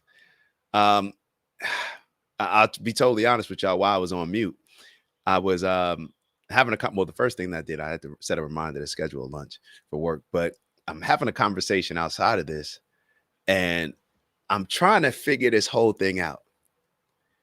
And in the conversation, I'm asking, you know, if generational trauma can be passed down, and it's a violent generational trauma, do these generational traumas make people like, does generational stem from the word gene? And does it genetic? So I don't necessarily know that, but it just doesn't even matter. It does, but for the point that I'm going to make, I'll address it later. But I'm sitting here and I'm having a hard time understanding whether or not that a violent trauma can be passed down from generation to generation, which makes somebody more violent as they're growing up or as they're born. I mean, if I hold the generational trauma that my ancestors went through, then that's damn, that's a tough one. Yeah. All right, let's move on to this next part. I want to hear Nick Fuentes. I want to give y'all a chance to hear actually what Nick Fuentes said. You know, let's give him the opportunity to talk. And I want y'all to be able to hear exactly what he's saying. I think there was hold on. Was it 43, 42? No, 54, 14. All right, hold on. Let me fast forward a little bit. Wait, what was this one? I got a bunch of timestamps, so we'll check God this out. A liar. Said the word in the Bible. But that's not what he put in the Bible. No, that's not it. Hold on. I don't know why I put 54:14. All right, hold on. I'll just do this. Oh, okay. All right. Let's take a look at this. When I was young and dumb. Body all made in God's image. That he knew us in the womb. It says nothing in the Bible. Hey, there's a group of hey man, I really don't care nothing about this Bible. He is. And you know how I know it? Listen to this. I'm gonna tell you who he is. White Louis Farrakhan. That's who he is. And you know how I know it? Because I used to go to Louis Farrakhan speeches all the time when I was young and dumb. I used to be the expert on everything that came out of Louis Farrakhan's mouth. And Louis Farrakhan, like Nick Fuentes, and like ministers, black ministers all over America, knows if I really want to attract a following, the way to attract a following in the world is to lean into racial idolatry. And so you mix some truth with racial idolatry, you get a big audience. You get a big following. You can build you the Fruit of Islam and a security force. You can build you a Groypers movement. And they will go out and spam and harass whoever you point them at. And so I know exactly what I'm doing. I know exactly who I'm upsetting, and I know exactly what they're going to do because they're a part of a cult that thinks they're following God, and they're actually following an asset. And so my response, and this is where I'm just like, it's not me. This discernment, this instincts, it's not me. I know how stupid I am. I know how irrelevant I am. It's not me. I've received a blessing from God that I can't even, again, it's my whole writing ability. This isn't from me being a great scholar. This is a blessing from God. These instincts where I can read a book and go, hey, Stephen A. Smith wants to run for president. That's not me, that's God. And so when I tweeted out my response to Nick Fuentes, and I put Ray Epps in it, Nick Fuentes thinks that I knew he was at January 6th. He thinks that I knew that Tucker Carlson had already called him an asset. He thinks I knew none of it. Look, everybody knows where my expertise is, covering sports. I pay attention to politics. I apply the biblical wisdom that I've acquired to my takes and opinions on politics. You know, I kind of follow cultural things.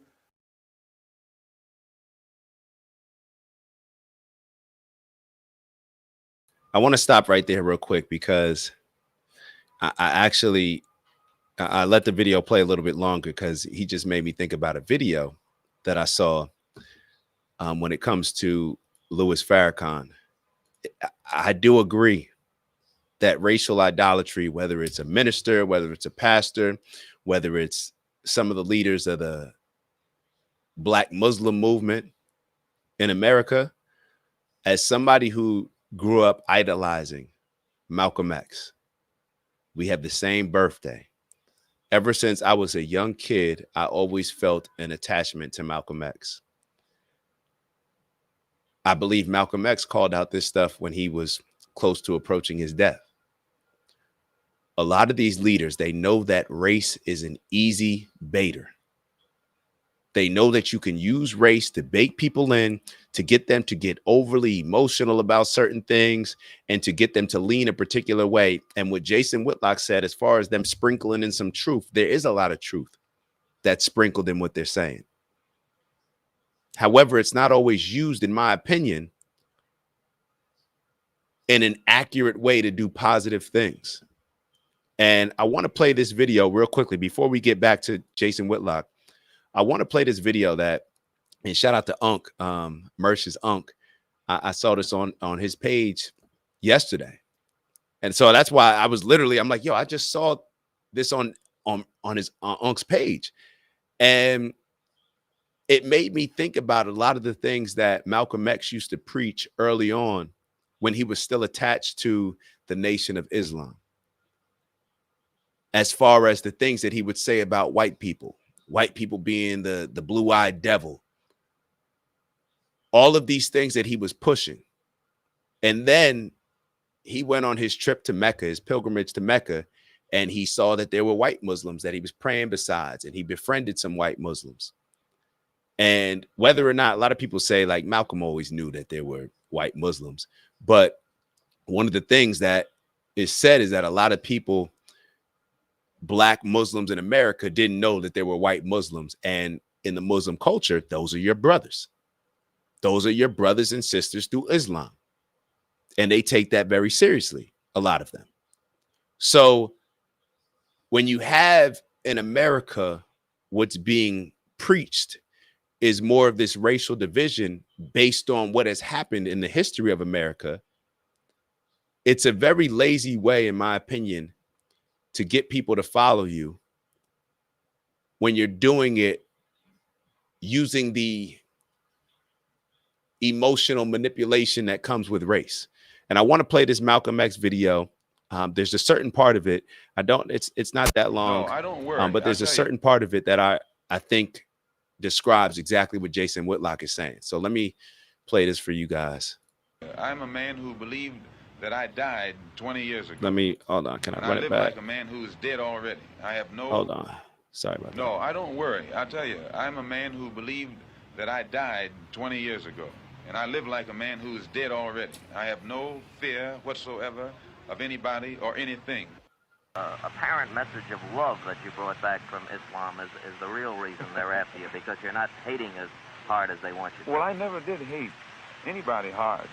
But I do know that when I wrote that letter saying that there were white people in Mecca, it shook up a lot of Muslims, because most of the Muslims who follow Mr. Muhammad absolutely believed that it was impossible, physically impossible, I should say divinely impossible, for a white person to go to Mecca. And my trip there shattered that image, or that misconcept. In view of the fact that these men who were your brothers are making threats against your life? No, because actually it's not their fault. Most of them, now Joseph and the officials, they have a knowledge of what it's all about. But the rank and file Muslim brother does not know what it's all about. The rank and file Muslim brother. So here he had people threatening his life, and he says that I don't blame them. The people at the top of the nation, or whatever organization you could say he's talking about, they're aware of it. But the rank and file people, they're not aware of it. They're not aware. He said that people would almost find it divinely impossible for a white person to go to Mecca. That's how racial issues are created, to benefit people at the top and to gain influence. How are you a part of an organization, a part of a religion, a part of a group, and so that group can benefit from leading and gaining influence in one country, they're going to not explain to you entirely about where that religion actually came from and what type of people are a part of that religion. There's a famous part in Malcolm X, the movie, where Denzel, he's walking up to a building and a white lady comes up to him and says, what can I do to help the movement? Like, I want to help. And he responds, nothing, and keeps walking. Because that's how he was programmed. And Malcolm X, he's a gifted orator. So now his programming, because it's based on somebody else's teachings, now he's teaching this to other people. So that's why he's now saying, like, I can't be mad at them because I used to teach them this.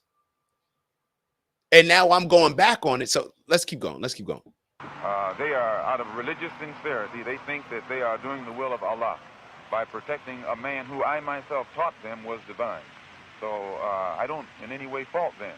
But those who are over them and give the orders, and actually the ultimate order comes from Elijah Muhammad himself. As long as I represented the black Muslim movement as an example of morality, unity, and militancy, as long as I could do that, I represented it. It was when I realized that it could not be represented as that I came on and started working among the non-Muslim Negroes, as I announced in January, and I had no intention of rather March. All right, that's all that we need to see on that. But it just reminds me of it. It just reminds me of how 12 years ago, because I'm so pissed off and Black Lives Matter, I'm pushing that hard. And I looked at Dr. Umar, the things that he was saying, pretty similar to the things that he was saying now. Matter of fact, he may have been more extreme with the things that he was saying back then, and I agreed with them. I agreed with them. Now I disagree. And we play Dr. Umar's videos all the time, and I point out certain things that I disagree with, and I just don't think it's practical to get us in the place that I deem as successful, where I want to get us to. But when you're upset, you're fearful, you're pissed off, you feel like you need to get your get back, you feel like you've been taken advantage of, people will use that to enhance their own power and influence. And that is the same thing that I believe that Nick Fuentes is doing, the same thing that he's doing. So we saw it happen on the George Floyd side with Black Lives Matter and them using George Floyd to pretty much just line their own pockets and act as if they were pushing something positive for Black people. And in all actuality, I don't think that they were. But they were just trying to get us riled up. The more pissed off and angry we were, the more we rioted, the more money that people donated to them. And now you got a guy like Nick Fuentes who's pushing the messaging that he's pushing that I think is going to be detrimental to all of us. And it's just going to further continue to put us in a place where we're seeing our opposition and enemy based on the color of somebody's skin. So let me go to where I said Nick Fuentes begins to speak, and I want to address some of the things that he's saying in this video of him responding to Jason Whitlock and what Jason Whitlock's describing. So there's obviously, we're fast forwarding a bunch, and in the fast forward part, Jason Whitlock pretty much just says that Nick Fuentes was one of the people that was at January 6th, really pushing them to perhaps create an insurrection, but he never got in trouble. Right? So Nick Fuentes, everybody calls it an insurrection. Nick Fuentes was one of the people that was promoting this. And he was probably promoting it in a more extreme way than a whole lot of other people that got arrested. But nobody came for him. So Jason Whitlock believes that he's pretty much a pawn or somebody that's just been put in play to play a particular role. Now, I don't have any information to go off of, on that, but let's just hear what he says. Culture and Jews commentator and all of that. Let's play the clip. And this Black conservative commentator from The Blaze. As soon as he said black, people got turned off the way he said it. And this Black conservative commentator from The Blaze, a former sports commentator named Jason Whitlock, replied to my monologue. And he called me a heretic, which I didn't appreciate, but he didn't elaborate on that, so I didn't take it too personally. And he said that he understands where I'm coming from. He said that other Black people have said the same thing that I've said, so it's not necessarily a racial thing. He says he kind of can understand it. And then today he had a completely different take. I posted today, and I'll tell you my position on this, and then I'll return to my beef now with Jason. So I replied to Jason on my show very graciously, and I said, look, I respect this guy immensely, but I disagree. And I elaborated about that. I elaborated on that point today on Twitter. I said, I'm getting really sick and tired of white people and Black people blaming everything other than Black people. People like Jason Whitlock say the problem with young YNs, young Black men, these Black adolescents. Bro is just tripping what he just said. But this is just one of those things where you call yourself a certain thing and people gonna use that same language against you. We call ourselves the N-words, use it. You can get upset when other people use it, but they still gonna use it. Now, people are probably wondering, like, what did he say? What did he say? He said YNs.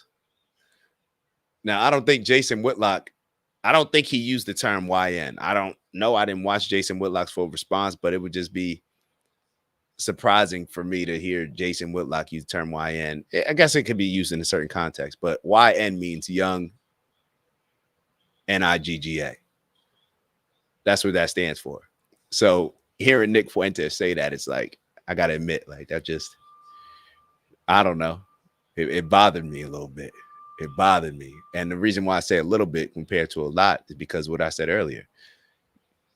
You can get mad as you want, but if you keep saying it, then, I don't know. With young YNs, young black men. Nah, bro. Nah, bro. He's trying to act like he was getting ready to say it. I don't like that. I don't like that. The problem with young YNs, young black men, these black adolescents, they say the problem with them is the culture. It's the rap music made them this way. How many times are we going to hear this one? The glorification of gangster culture made them this way. Rap music made them this way. Tupac made them this way. The media made them this way. Jews made them that. People blame the Jews now. They blame. And this is when he's talking about the Jews, I'm going to tell you what he's talking about. He's talking about the Leor Cohens. It's always been said that Jewish people own a lot of these record labels. They bring on a lot of these black artists. And Leor Cohen, who was on the Breakfast Club, he acknowledged it. Now, he didn't say all Jewish people do this, but people will say that because Jewish people control a lot of the entertainment industry, that they'll allow their black artists that they bring on their record label to say any and everything when it comes to disrespecting, violating, egregious things when it comes to the black community. But you can't say a fraction of that about the Jewish community without being censored. That's what he's talking about. Blame the rich. They say the rich are dividing the white and the black people. Always excuses. And I said on Friday, and I said today, I'm really getting sick and tired of hearing that, because we all know it's not true. Just one problem with that idea, it just isn't true. It is a racial issue. For all the people saying, and it brings me no joy to say this, I'm not happy about that, but it's the reality. I deal in reality. I'm a truth teller. So I know that makes black people uncomfortable. It makes white people uncomfortable. It's an uncomfortable reality. And for some, it's very upsetting and it's offensive. And that's a shame, because it's the truth. But for all those people that say we want to take race out of the conversation, we just simply can't, because the common denominator is race. We are not being accosted in downtown Chicago by people who are bad Christians. We're not being accosted downtown by people who listen to rap music. We're not accosted downtown by people that worship gangster culture. We're being accosted by black people. We're being accosted by black men, young adolescent black men with black skin, with big noses, African Americans. They're not even necessarily African. They're not the Nigerian immigrants that drive for Uber. They're the African American descendants of slaves in the black people. How you feel about that? Should I turn liberal and say, this is the problem? This is the...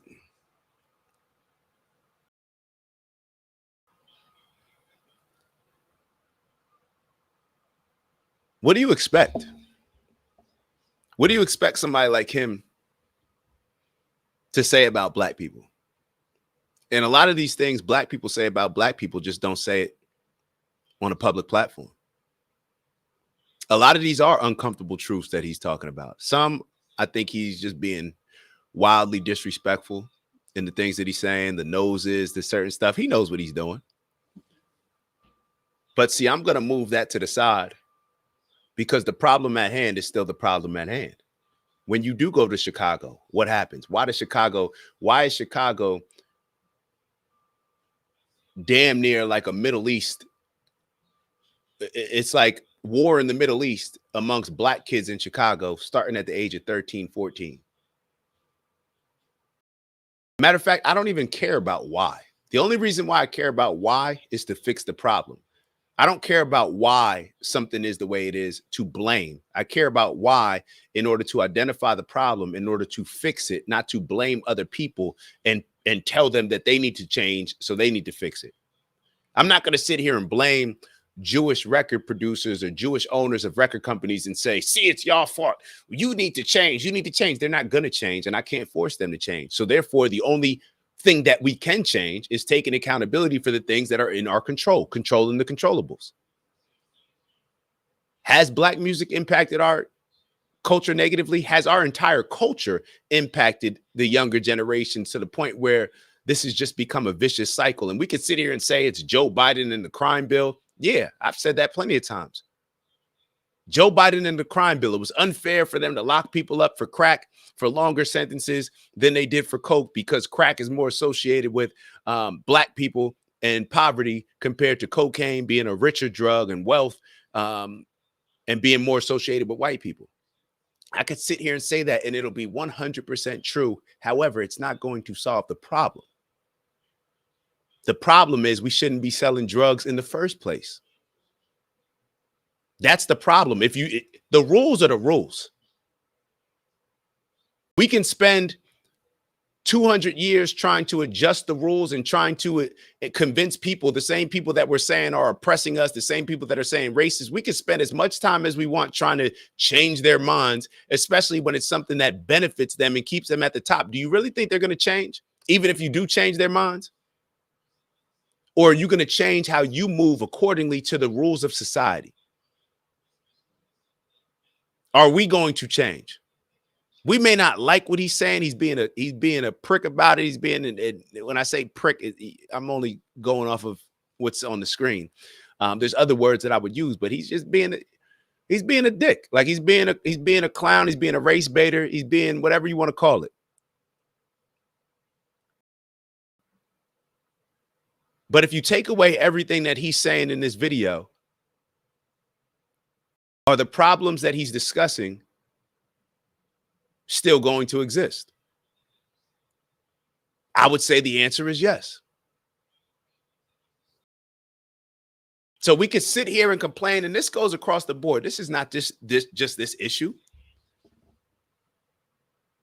We can go across the board when it comes to social programs, all these things of us relying on other people to fix our problems, to the point where we don't even realize, like, oh, Nick Fuentes is racist. Okay, Nick Fuentes is racist. Okay, so we identify Nick Fuentes as being racist, being a white supremacist. Do our problems go away, or do the problems still exist?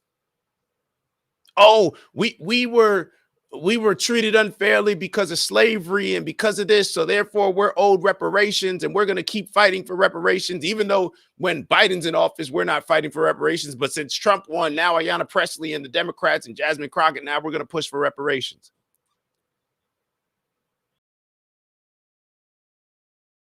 What happened, happened. I may not like it. I may say that, yo, we are owed reparations based on other people getting reparations. All that may be true. However, I'm not relying on it. I'm not relying on it. It's irresponsible to rely on it. It's selfish. It's lazy. No, figure out how to get yourself to a position where you do not need reparations. Figure out how to get to a position where what Nick Fuentes is saying doesn't even matter, because we're not even on that type of timing anymore.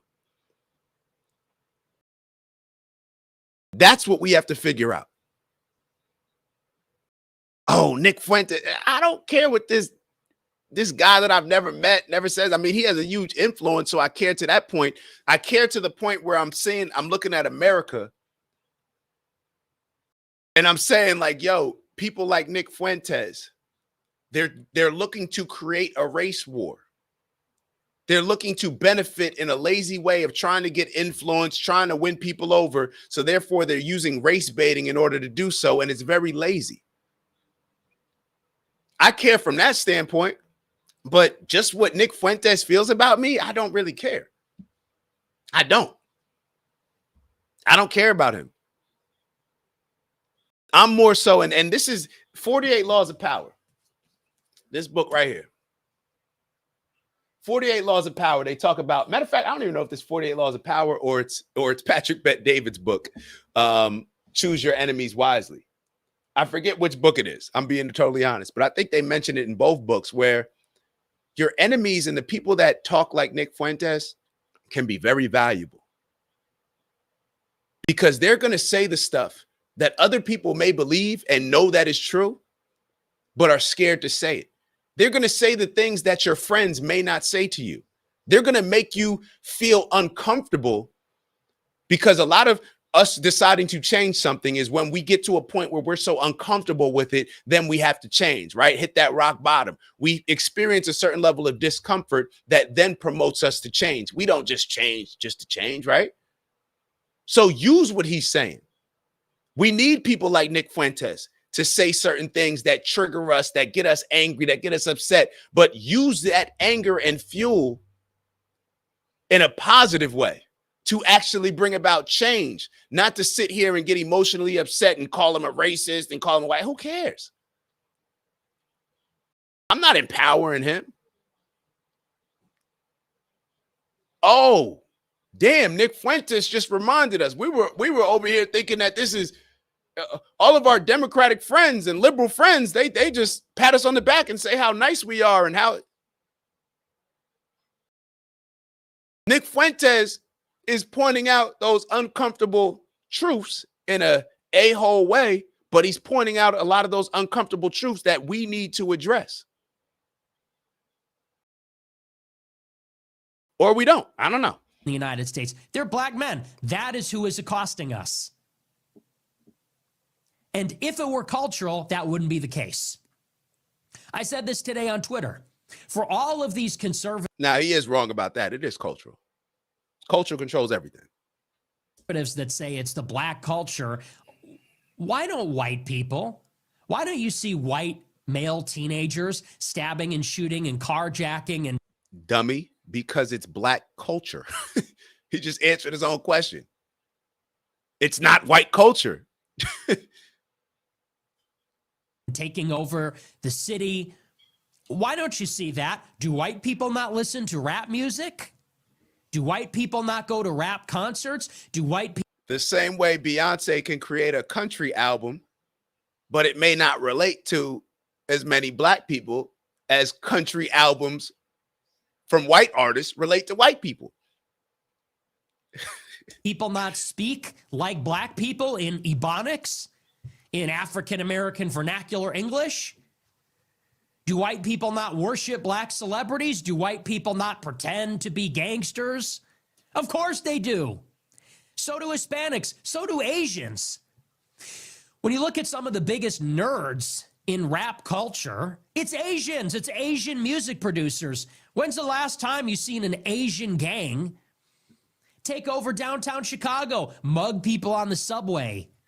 And this is what happens. And see, this is why you got to just let people talk. He knows he's not making any sense. He knows that the premise of his argument just doesn't make any sense.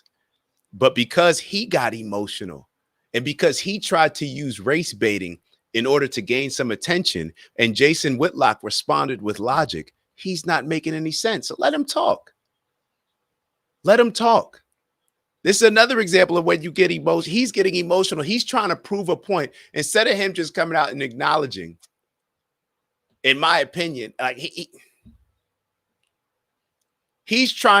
feels uncomfortable saying the things that he said, which I believe that some of the things are true, but he feels uncomfortable saying it. So now he's trying to go on this rant of justifying why he said stuff, and he's using things that just don't make any sense. You should have just said what you said and stood on it. In my opinion. Why doesn't black culture impact white people more than it does black culture? Well, isn't that kind of, you answered the answer to your question is within your question. Carjack people, you just don't see it. You see black people, not people that listen to rap music. It just so happens that black people do. And why do you think this is? For all the people that blame it on the culture, hey, guess who made black culture? Black people. Black people are being made. That's a fact. I don't care. See, it used to be blackface, right? It used to be blackface. It used to be blackface until they realized, oh, we can just give black people money and they'll do the ignorant stuff. They'll actually do it and take it seriously. It used to be blackface. It used to be white people painting their faces black to behave like the caricatures of Negroes until white people realize we can just pay these Negroes. We'll just give them more money and they'll do it for us. And then we can kind of just play the background, collect our money, how we collect it. And then you can't even blame us for it. How black people behave in current culture is it used to be white people dressing up in blackface to perform like clowns and caricatures of the, what's the right word for it? What's the word when you're talking about certain things, the prejudices, right? It used to be white people dressing up in blackface, all black people like watermelon. That's, you know, the stigmas or what, I forget the word that I'm looking for. I forget, somebody could write it. I'm sure my dad's probably going to text me and say the word you look, he always texts me the word I'm looking for. But the white people used to dress up in blackface. It was not supposed to be taken seriously. It wasn't supposed to be a serious thing. But then it was all caricatures. But then they realized that black people are silly enough. You could pay a silly Negro enough to promote it to their own culture, and shame on the rest of us. We embraced it as entertainment. So they no longer needed blackface because they're like, damn, black people will just do this ignorant stuff. Stereotypes. What did I say? What did I say? My dad's going to text me. They preyed on the stereotypes, right?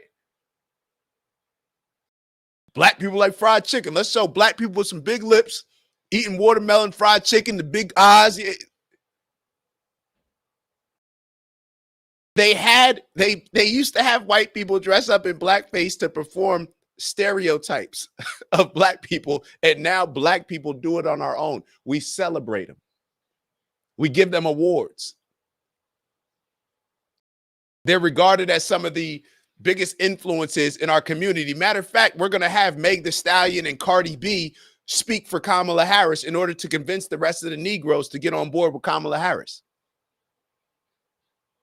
Meg Thee Stallion and Cardi B, two artists that promote some of the most negative parts of the negative stereotypes of black culture. That's who Kamala Harris decided to bring on her campaign in order to convince the rest of black people that she's doing something good for black people.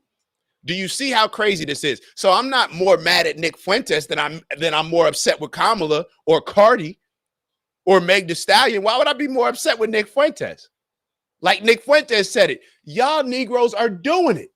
Don't blame the Jewish people. Don't blame the white people. Don't blame slavery. You didn't experience it, so stop using it as an excuse. Control the controllables. Things that are outside of your control, yeah, you could place blame on other things. But the things that are directly within your control, how do you blame other things that were not in your control? Made to do these things by black culture. Well, guess who made black culture? Black people. And there is a minority of people who say, well, the Jews made black culture. Candace Owens says the Jews made black culture this way. There's some truth to this. Jewish people produced, and by that I mean funded, rap music and black culture, but black people made it.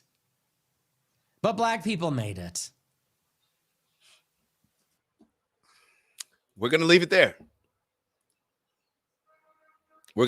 So I promise y'all I had one video that I wanted to finish off with. Heavy.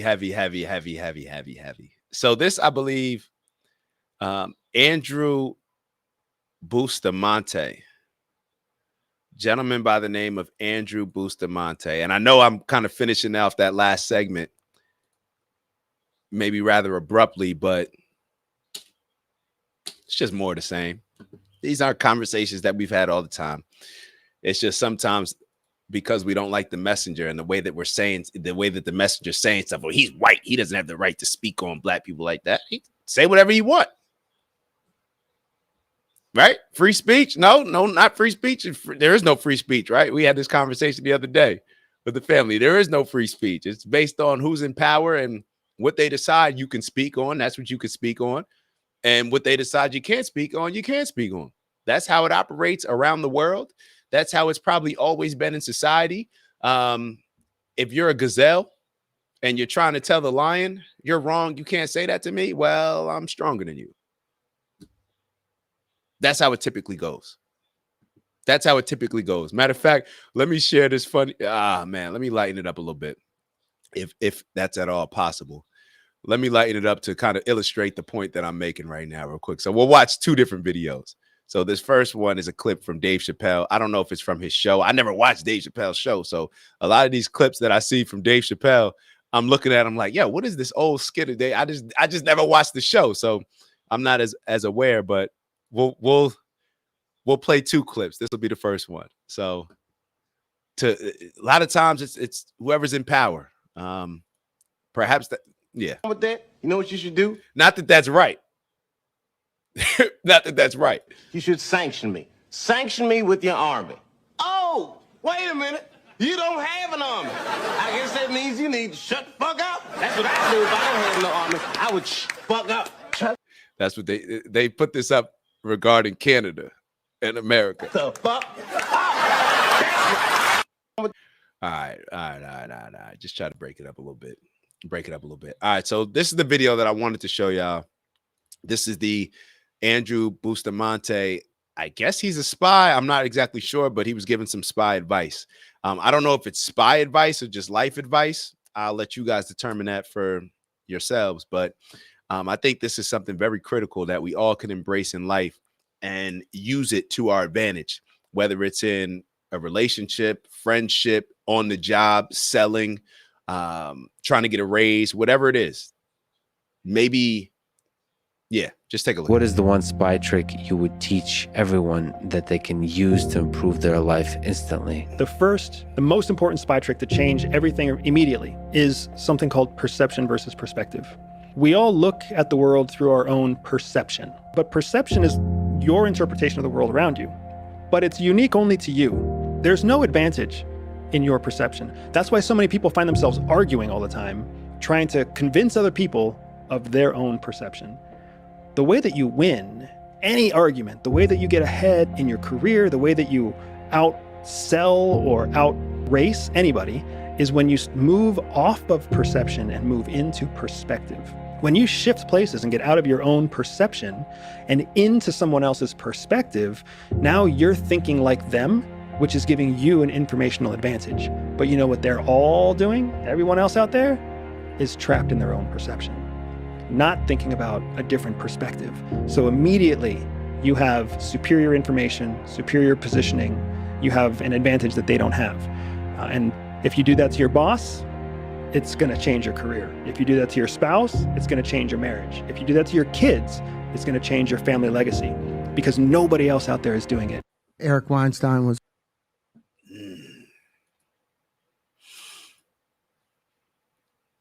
I'll let y'all take the advice, sit with it, and figure out how you can use it to become a better person, to become more influential for the positive things that you want to influence. And yeah. And since it is Friday, my apologies for going over 10 o'clock, because I know that Friday is the day where we got to check the scoreboard and make sure that we're winning. So let me give y'all some time to do so. Let's do our 45 seconds. Of course, y'all know, get your breath work, manifestation, meditate, whatever it is that you need, clear your mind, focus on whatever.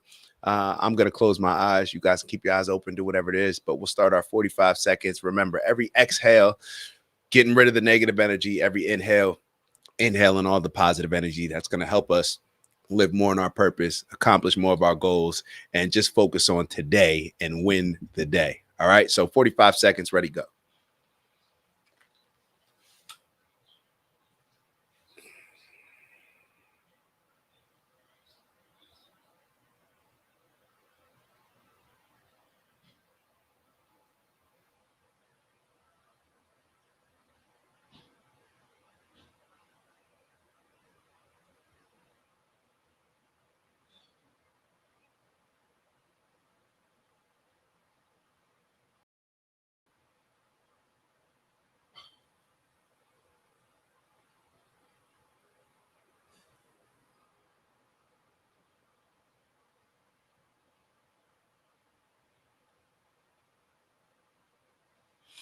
All right. One more exhale. Get you a good inhale in. Inhaling all that positive energy. Y'all know what we're here to do. Elevate on purpose, both from an intentional standpoint as well as challenging ourselves. Challenging ourselves by raising our standards to become the best leaders we can become and to grow into the people that we need to become in order to accomplish those amazing goals that we set out to accomplish. Strength and honor, onward and upward. Get to that bag. It's Friday. That's when you open up that bag and see what was what. If this week got you closer to your goals, or what else, right?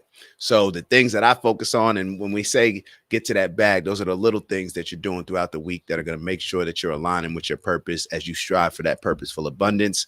So you got to decide what you desire in your life, what you desire as far as your purpose, and then figure out the actions and behaviors that are going to align with those things.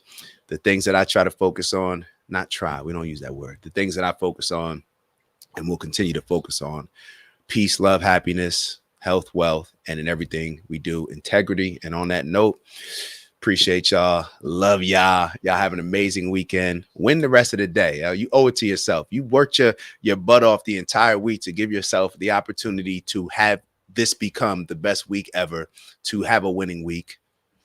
Might as well finish the game out. So on that note, I'll see y'all soon. Have a great weekend. And like and subscribe on your way out. Maybe even share if you enjoyed the show, or if you know somebody in your family that or friends that may have some good takeaways from the show. Feel free to send it to them. It's all good. You can send it to your family and friends. Like, I would appreciate that. So like and subscribe on your way out, and I'll see y'all soon. Ew.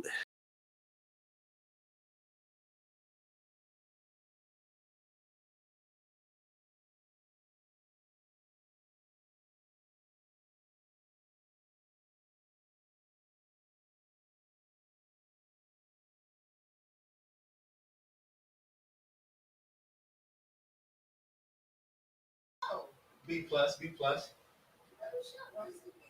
It's good to talk about stuff other than politics. Yeah, yeah. That's why I was like, let me talk about this. I mean, it all comes down. It's crazy how it all. Huh? Nah, no, I'm not.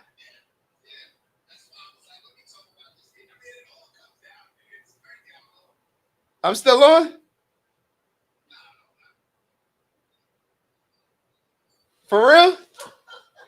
All this time when I log off. Nah, Dad, I'm not on. Oh, shoot. All this time that yo. I know, but other times I may have. Hold on.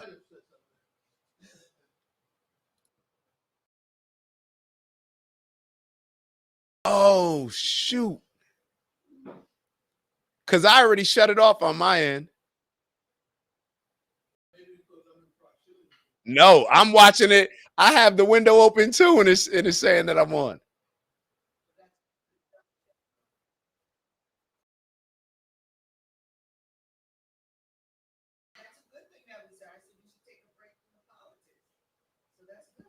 Hold on.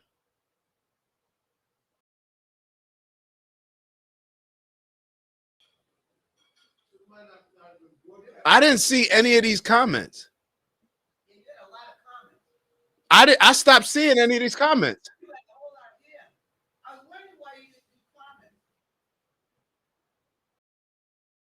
I didn't see a comment since 8:52 a.m. on my screen.